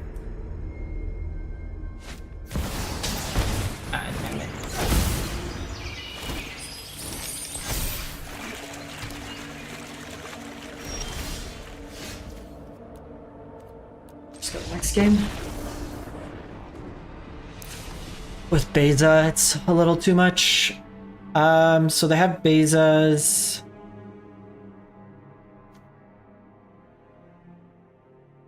We want Scorching Shot. It might just be more aggressive.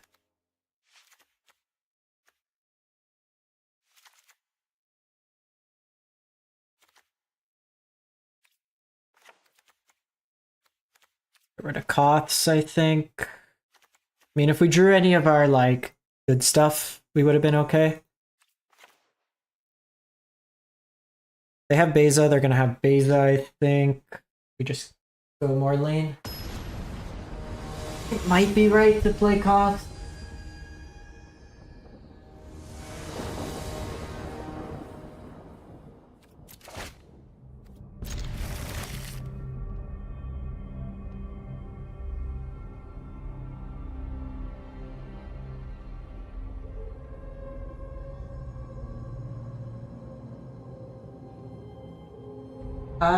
Might do do one after this, we'll see. Just to kind of clean it up. I did want to keep this to just red decks for today's video. Maybe do some other decks tomorrow.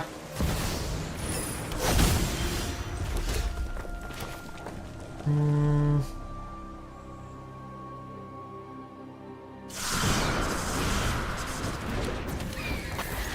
think we're just poking in. They have Get Lost, they have it.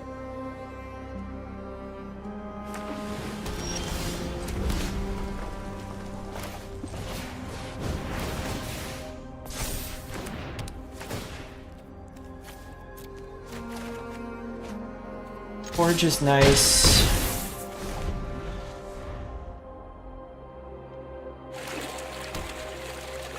They have that stupid Urza's thing, it's gonna be bad, so we maybe hold off on the Forge.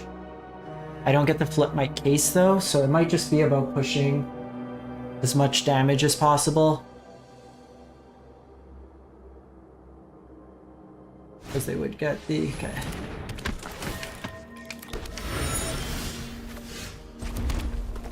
We have the double, but... We're doing this.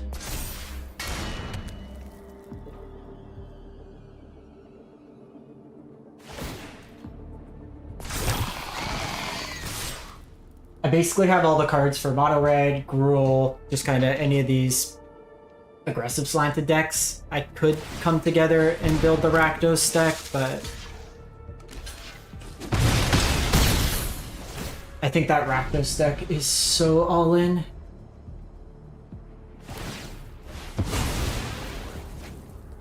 Kind of a cool interaction, just basically free.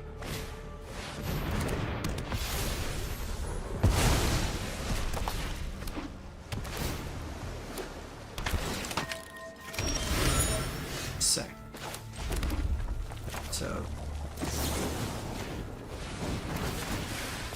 they're dead.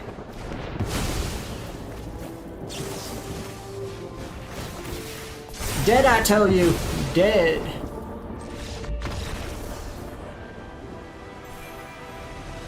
Easy, easy, easy.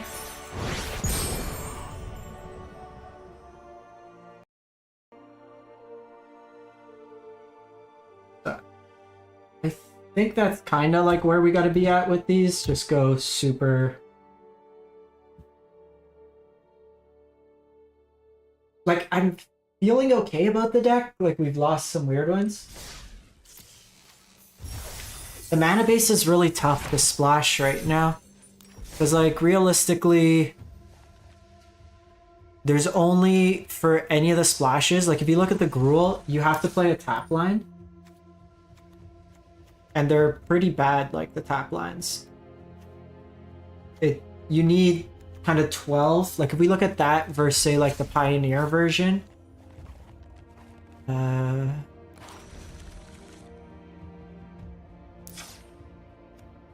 Like, the Pioneer version, you got, like, the pathways, you have like, the shock lands. What I would do for a Den of the Bugbear...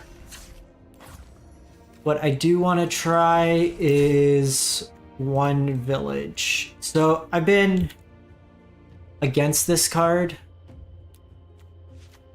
because it doesn't cast your non-creatures, but we'll give it a shot. We have the mice. It could be reasonable.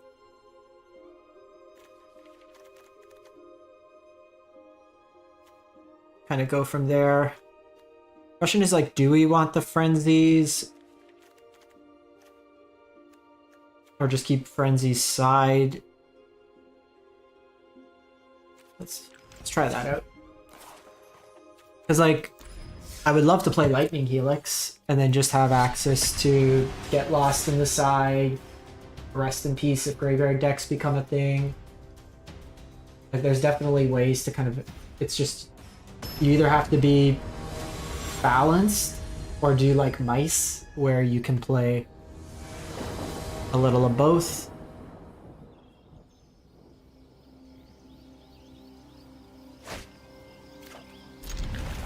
Tense. Lizards.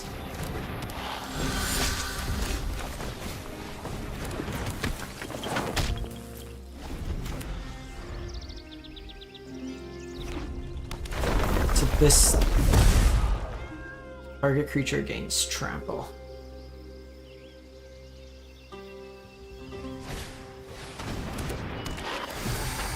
It's a good start for them. A very good start for them.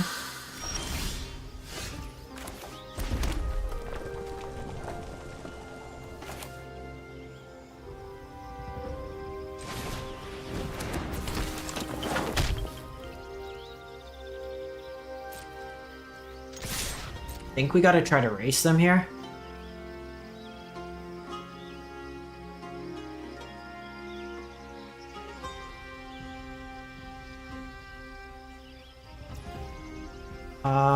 This turn. So I can actually bait them a bit here, because they're gonna likely attack all, and then I have this Witch Stalker Frenzy that can hit Gev.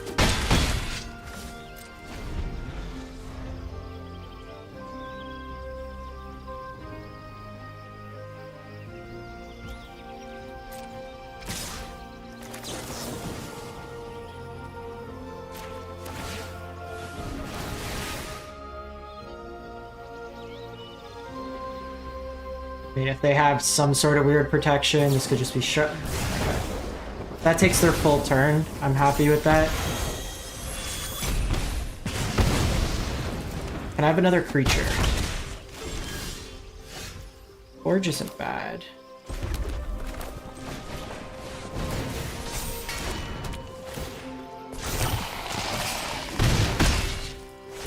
Was the next turn we just pop off with this?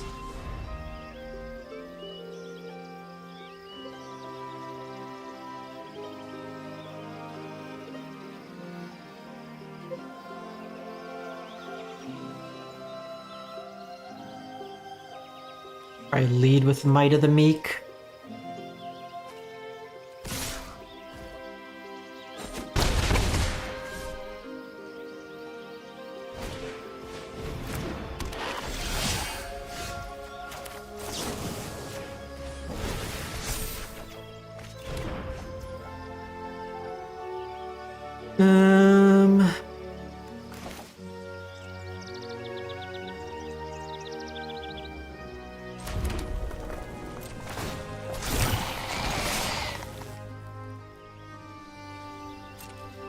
Not block.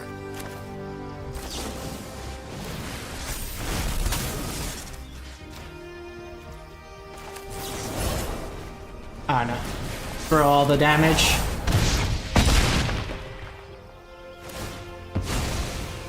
They could potentially kill me here. Lion pings me, then there's the 3-drop that deals extra damage.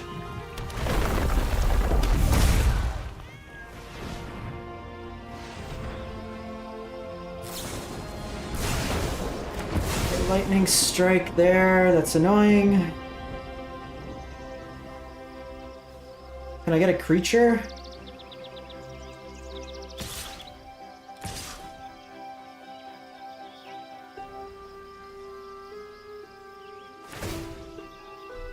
Maybe it was right then, just to hold off.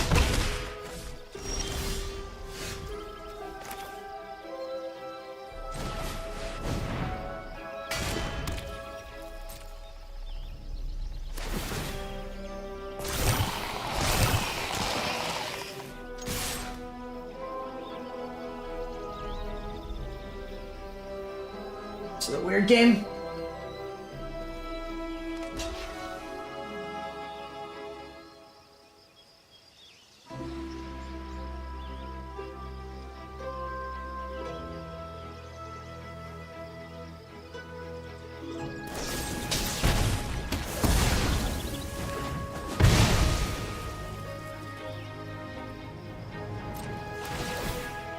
So either they kill me or they die. And of course.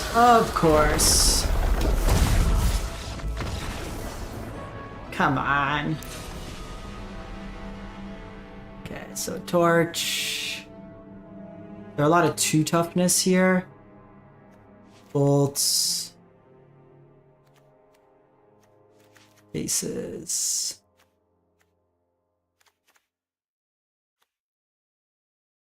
Flyers could be reasonable.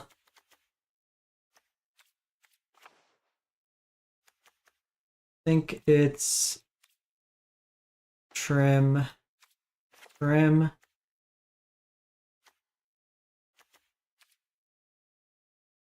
On the play, I still want to be somewhat aggressive.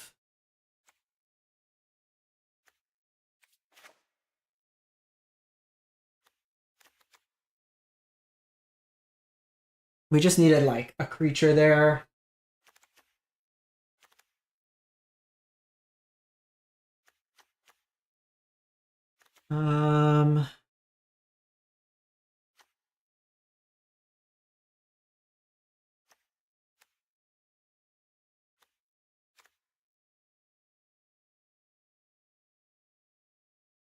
We're 1-for-1ing. I do kind of want to be on that. 22 lands. Got tons of removal, which is what I want. Do kind of want this top end package. The flyer's probably better. Get rid of Bane Splitter. Get rid of a Frenzy. Do it like that, just a little bit more efficient.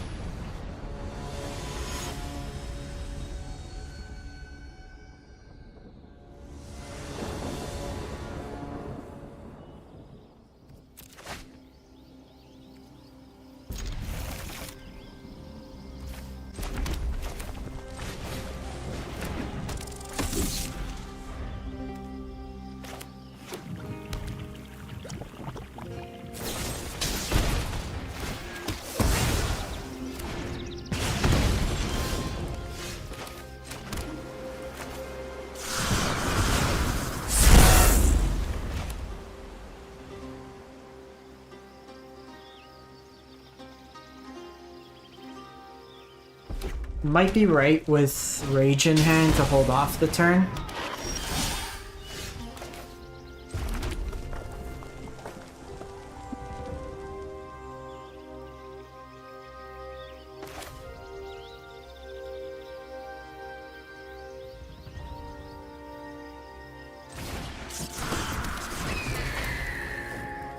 So the question is, do I just shock here or play the other Slick Shot?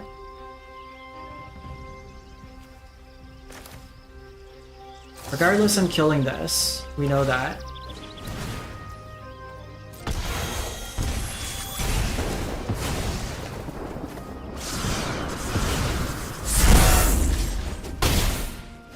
I think we do that. Could be wrong. Might it be just play out both, kill, and then force them to spend their turn with removal?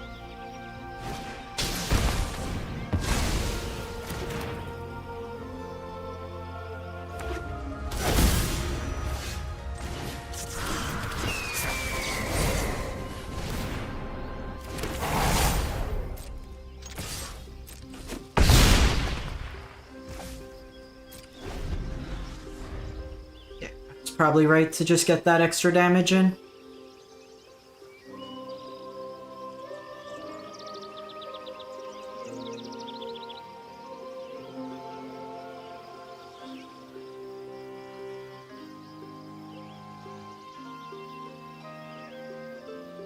So I think regardless, like, we learned some important things today, just in terms of like sequencing and stuff.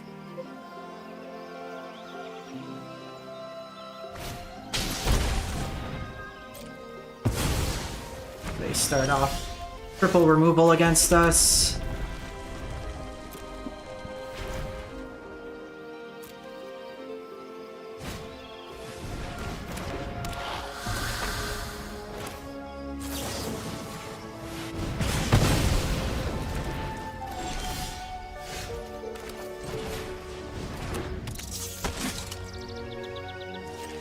All right, this land might actually do something.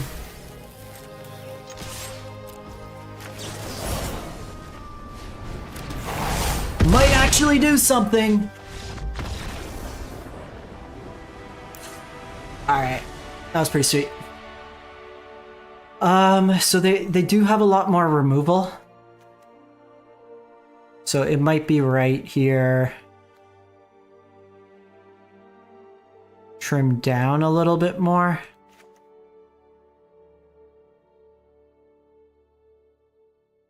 We may want Koth. Like, it is removal on itself.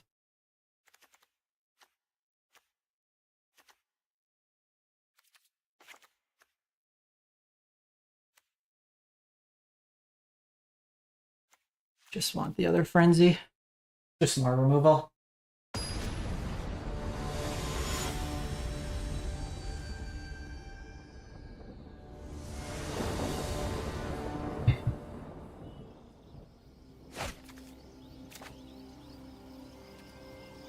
I'm actually gonna mulligan this hand.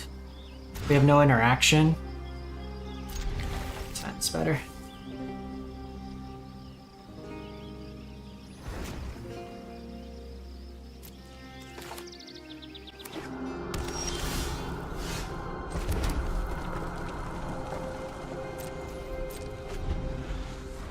Don't think we play out Heartfire just yet.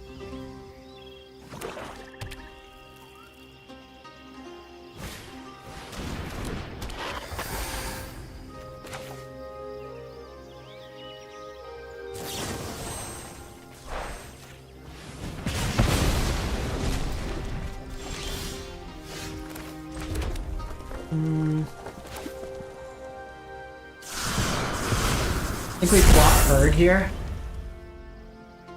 Lets us go bird into removal. If not, I can go... I'm doing those for no values, nice.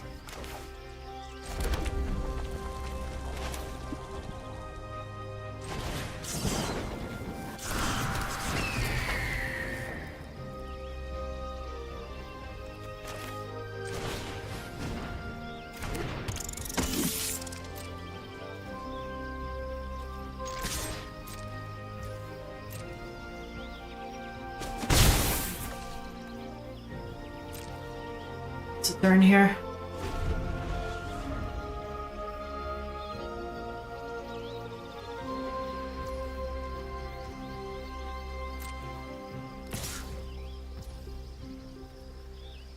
I think we're taking the damage here.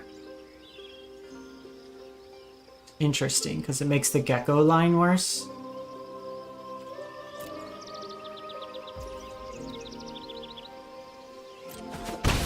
Or like it makes... They've already played a gecko, like 2 geckos. They have 3 geckos in their opener. Beat that. Like, we weren't playing... For them to have 3 in the top 10 is a little unusual.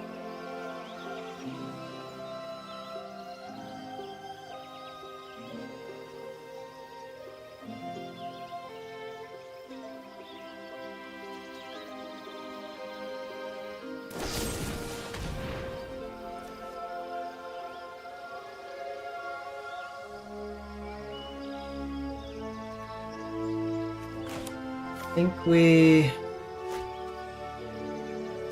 let that die. There's a way we could try to draw into Monstrous Rage, but it's a little tough. Especially because we cut a couple Monstrous Rage. I guess we could have gone Spell, so it might have been worth doing. I was probably right.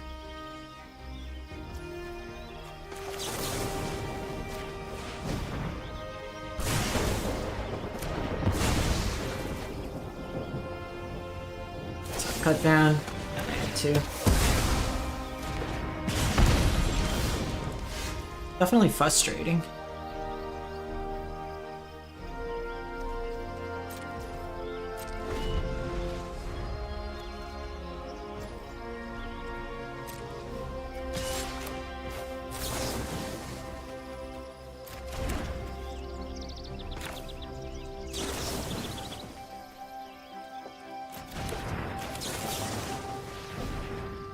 This.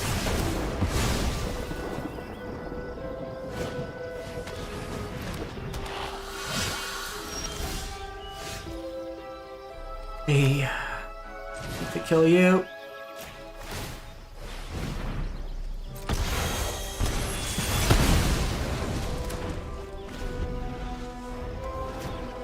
So it would have actually saved our slick shot if we had done that.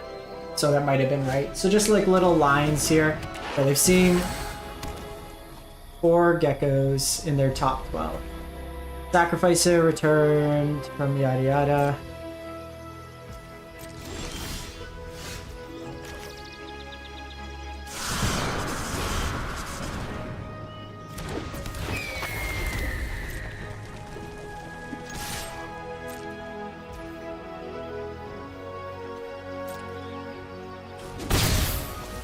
We hold off here.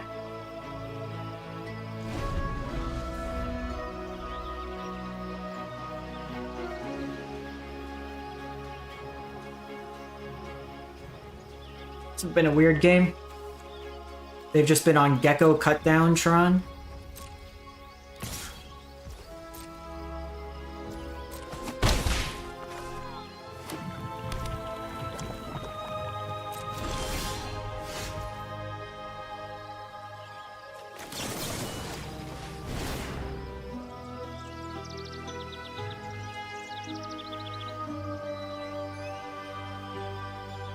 Be cut down. Be cut down. Don't be lightning strike. Okay, that one is a good one. Ooh.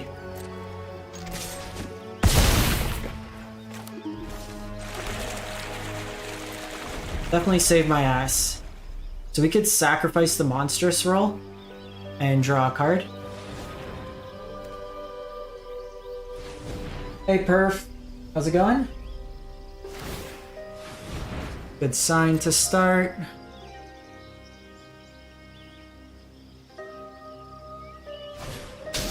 Laughing Jasper.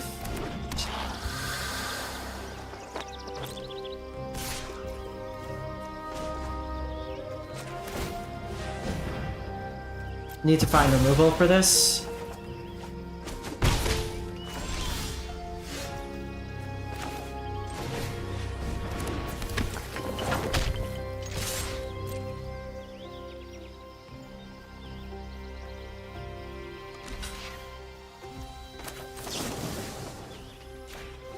It's not bad.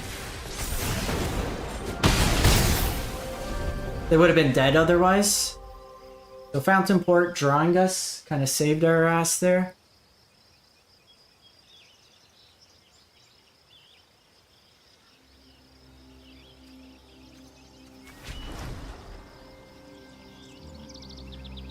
Board should be decent. Removal. A monstrous rage style effect. Case would be good. Case is probably the best draw.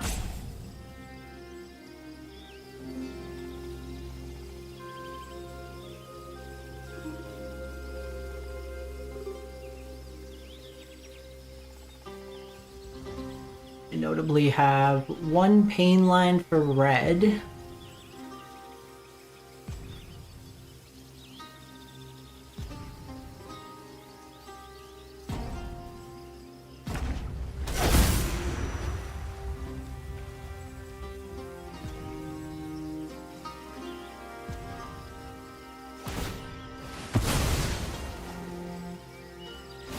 Jasper. Spell. Oh my god, why?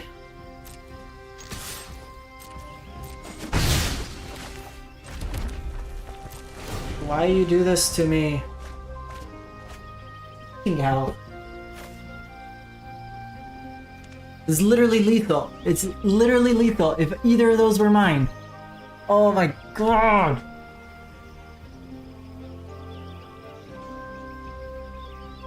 Are you kidding me? Are you kidding me?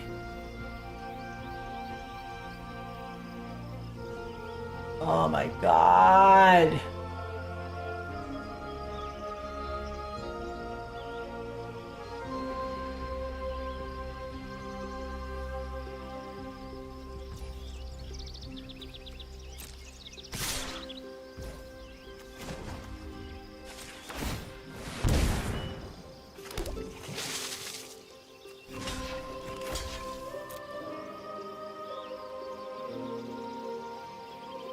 Was literally the perfect two draws.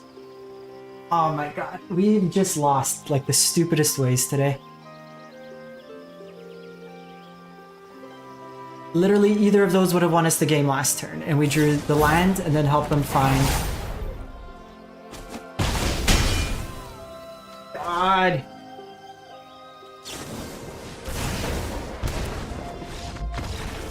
The hell is that? The hell is that?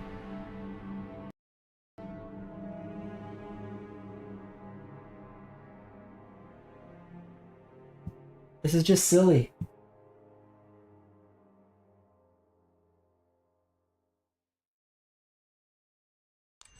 We had so many outs.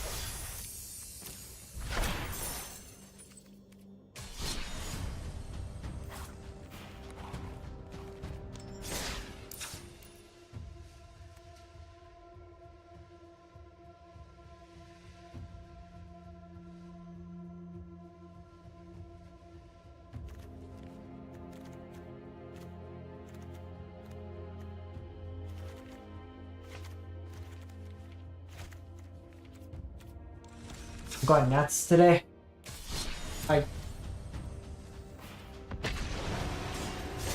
We've had the weirdest flips.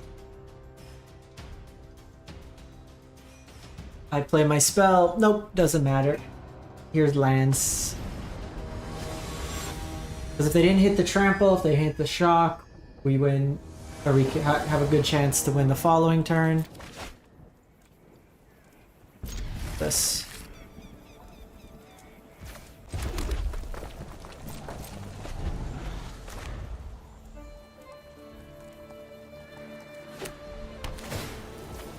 Okay. Now this is gonna be Viper probably. That's just gonna grind us.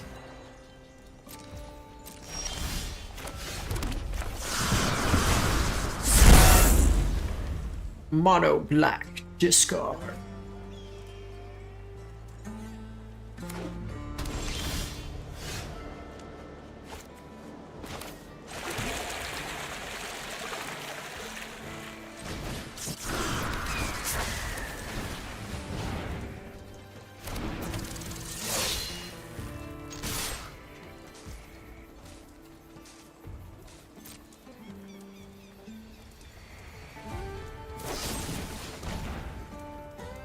So here, do this.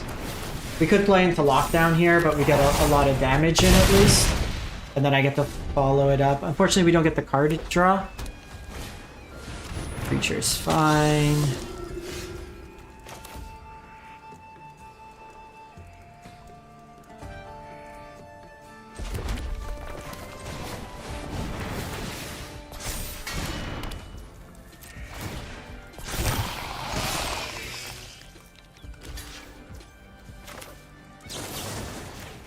Just keep pushing damage, keep pushing damage. Boom. Hello! Alright, Koths. You. Ace. Scorching Shot. Bring in you. Take out Might of the Meeks.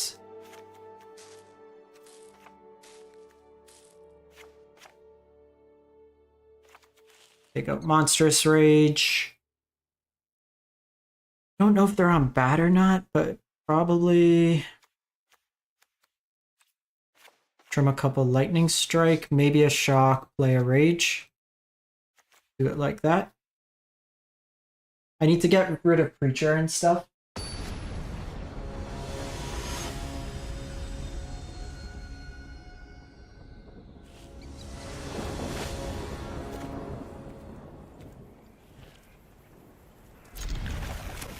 Forge is the best card in this matchup. Take advantage that they don't have cut down on one.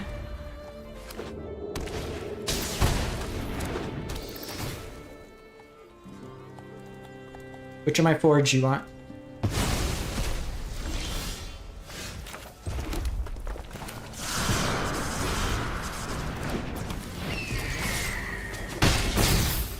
Just play it out.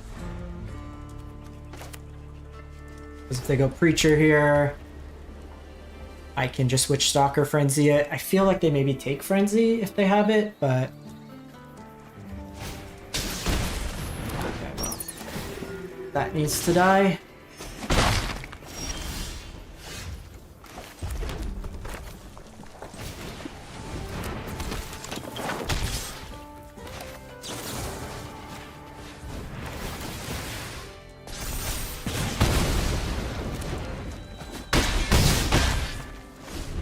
This bat deck's not too bad.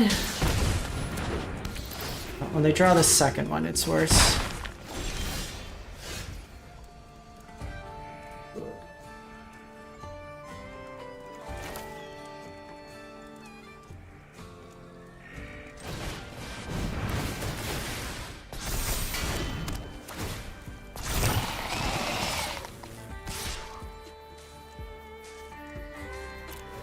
Obviously would have loved the land there, but...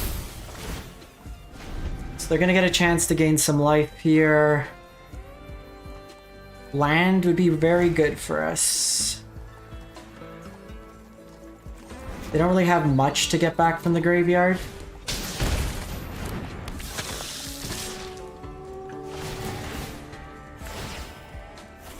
Amalia's scary.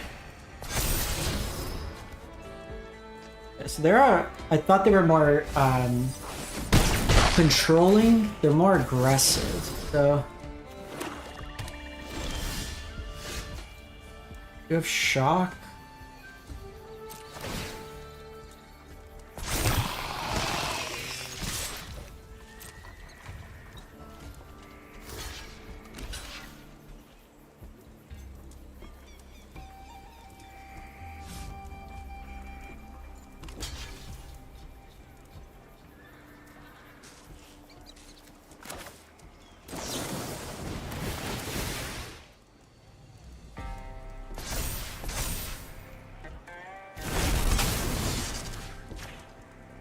Doing this, they'll kill Slick Shot.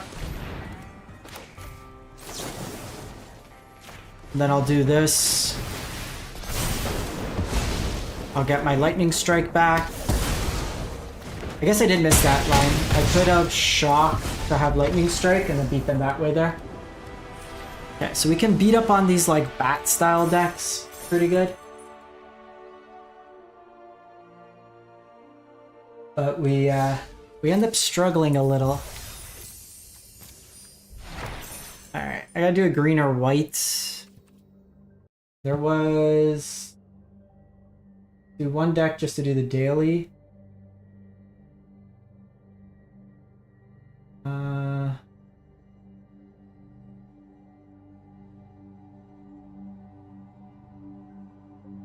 saying deck.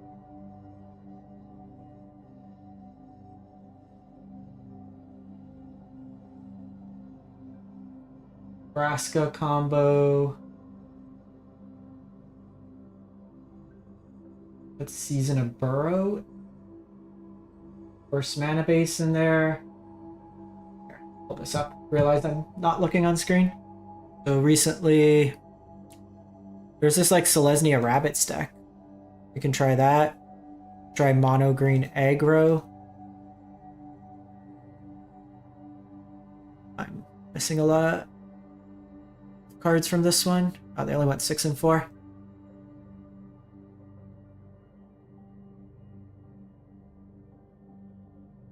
Missing some Phineas. Mono white. It's mono white.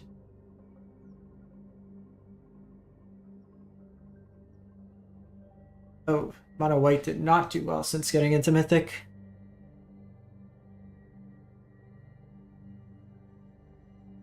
We could try rabbits. Give this a go.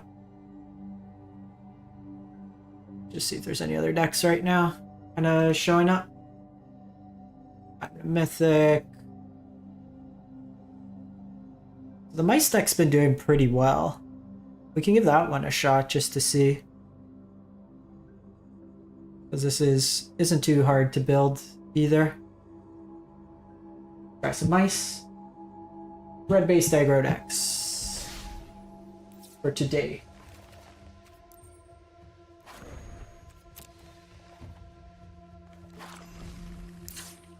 What do we got? Alright. Helix, Dreadma's Ire.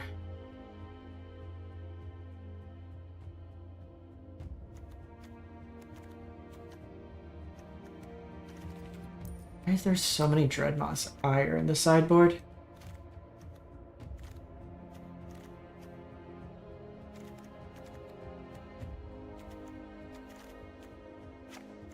Play another Helix.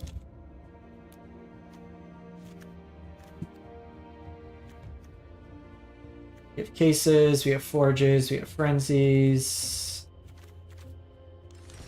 Let's try this one out. Let's see how the mice play out.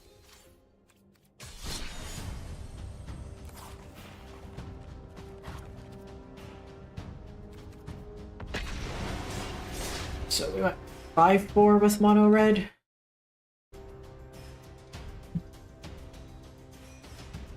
Find our opponent. 5-4. I mean, there's so many of those games where we could have potentially won. Just like weird circumstance. Like, a draw goes one way or another. What are you folks in chat been playing in Standard recently? Oh. Sure. Time looks good.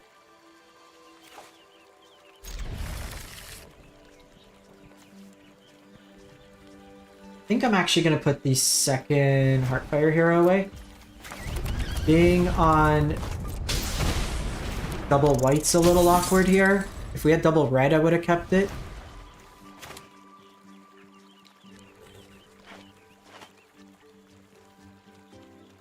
I don't know. If we do Rare Botanical Sanctum.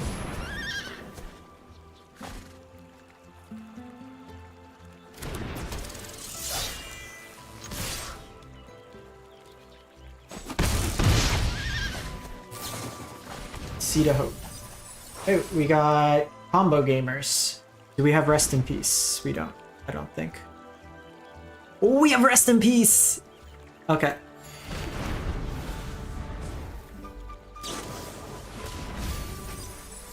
Opponent digging for lands.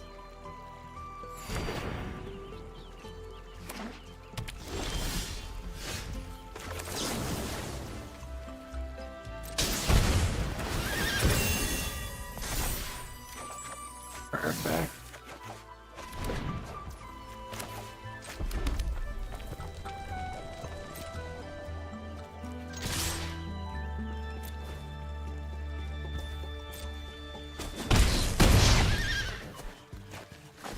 So whenever creature becomes a target of spell or ability, whenever this creature. Okay, so I think we just play this, and then we offspring this next turn. And then we just pump our team. Sounds like a plan.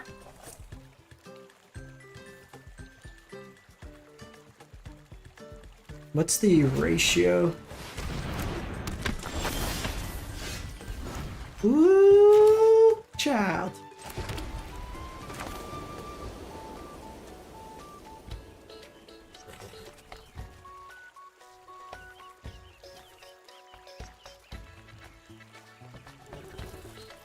Whenever this creature becomes the target of a spell or ability you control for the first time, I see control. Yeah.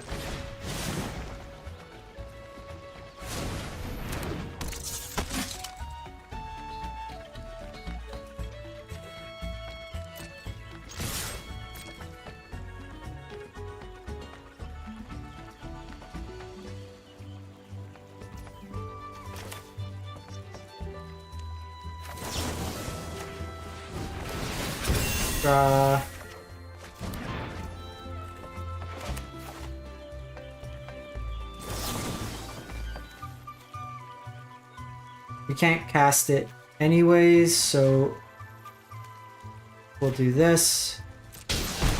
And then I have Monstrous Rage up for next turn.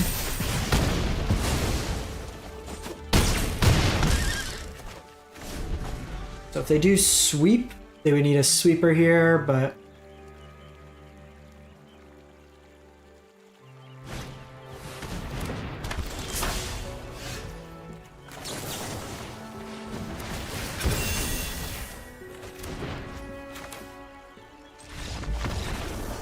wait, my mice! My mice! Yeah, well, this is definitely a Dreadmaw's Ire. Stop doing this. I want to see what I have. Probably get rid of Skrelves here. Dreadmaw's Ire can blow up their artifact. We have Inti here. Don't hate that. Probably just Node Get Lost. Whenever it becomes target of spell, look at the top 5 cards, put one into play. That's pretty solid as well. I don't think we need the trample as much per se.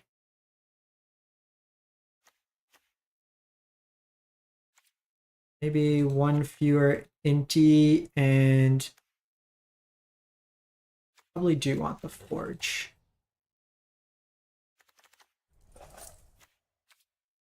may want the Helix too. Just controlling their like enabler creatures is pretty good. But I guess Get Lost always hits them. This goes face.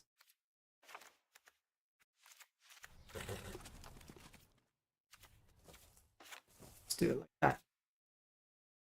Because we just want to make sure that they can't just start churning through their deck.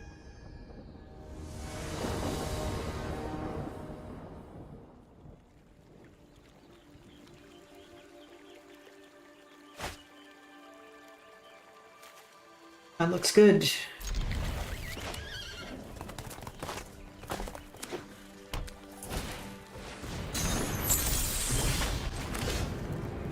So we can go Heartfire into Manifold, Mouse, into Rabid Maw. If they play a 3-drop out, I can just kill the Rabid Maw. Nah.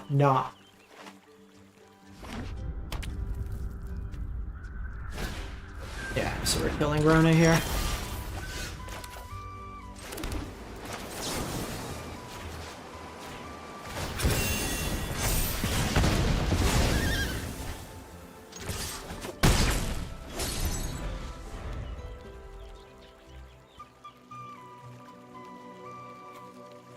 Probably go Manifold Mouse with Offspring, double target the Heartfire hero.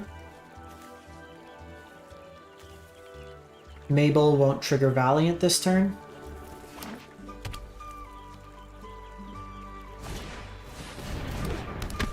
Balaji. I did find a combo piece. Oh no, you're 2.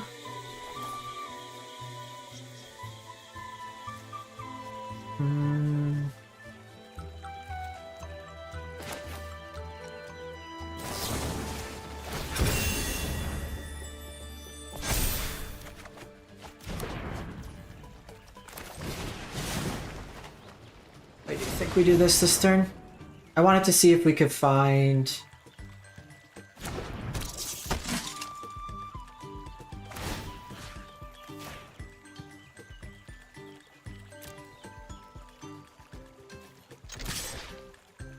Okay, so we have Embercleave Mouse.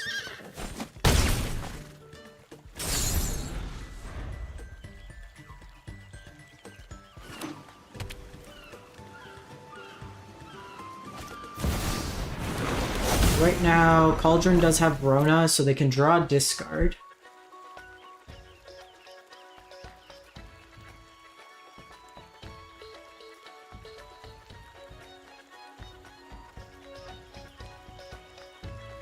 Land wouldn't be terrible.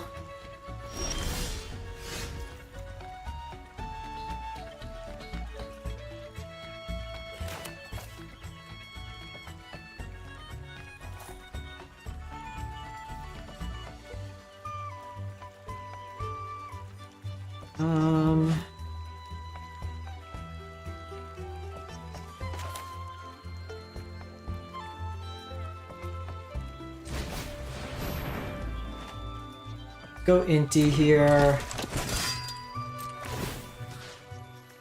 Target you. You get your Valiant trigger.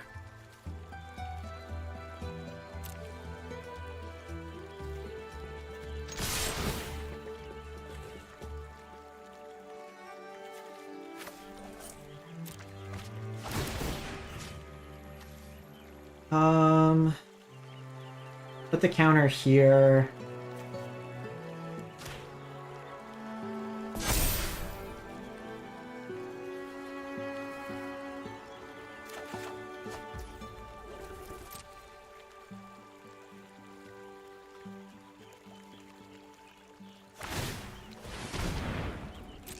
Good for Sleep Cursed. I guess they could block Manifold Mouse here. So maybe I should have put the trample there. Yeah, they do.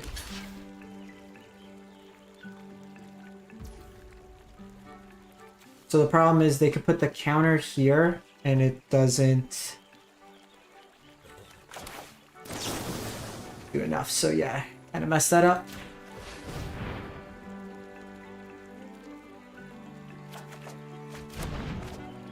Should have just gone for...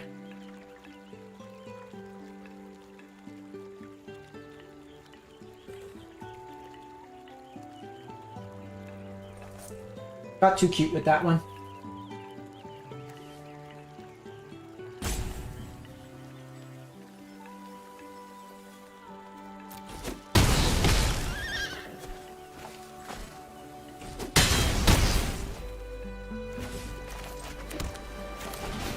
Alright. So they need a way to put...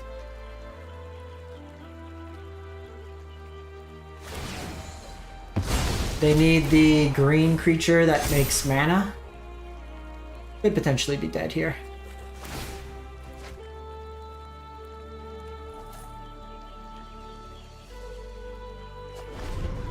Good sign, good sign.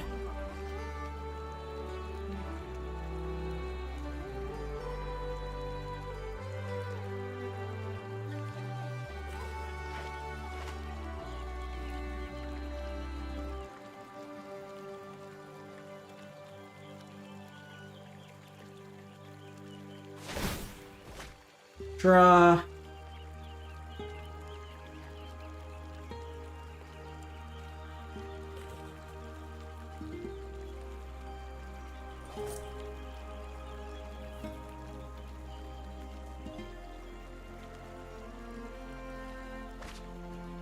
Second Cauldron. They could pay 2 mana to untap it.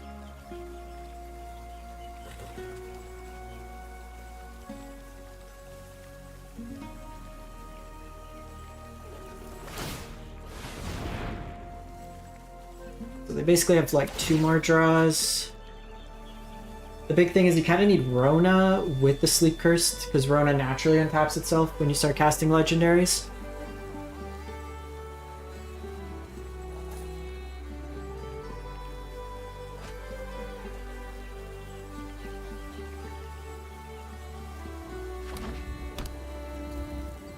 Return.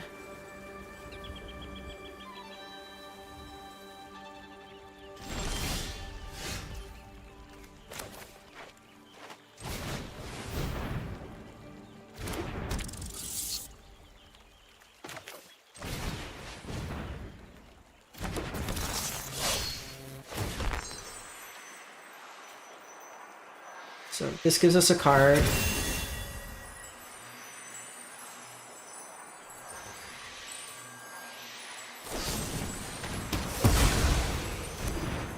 It's fine.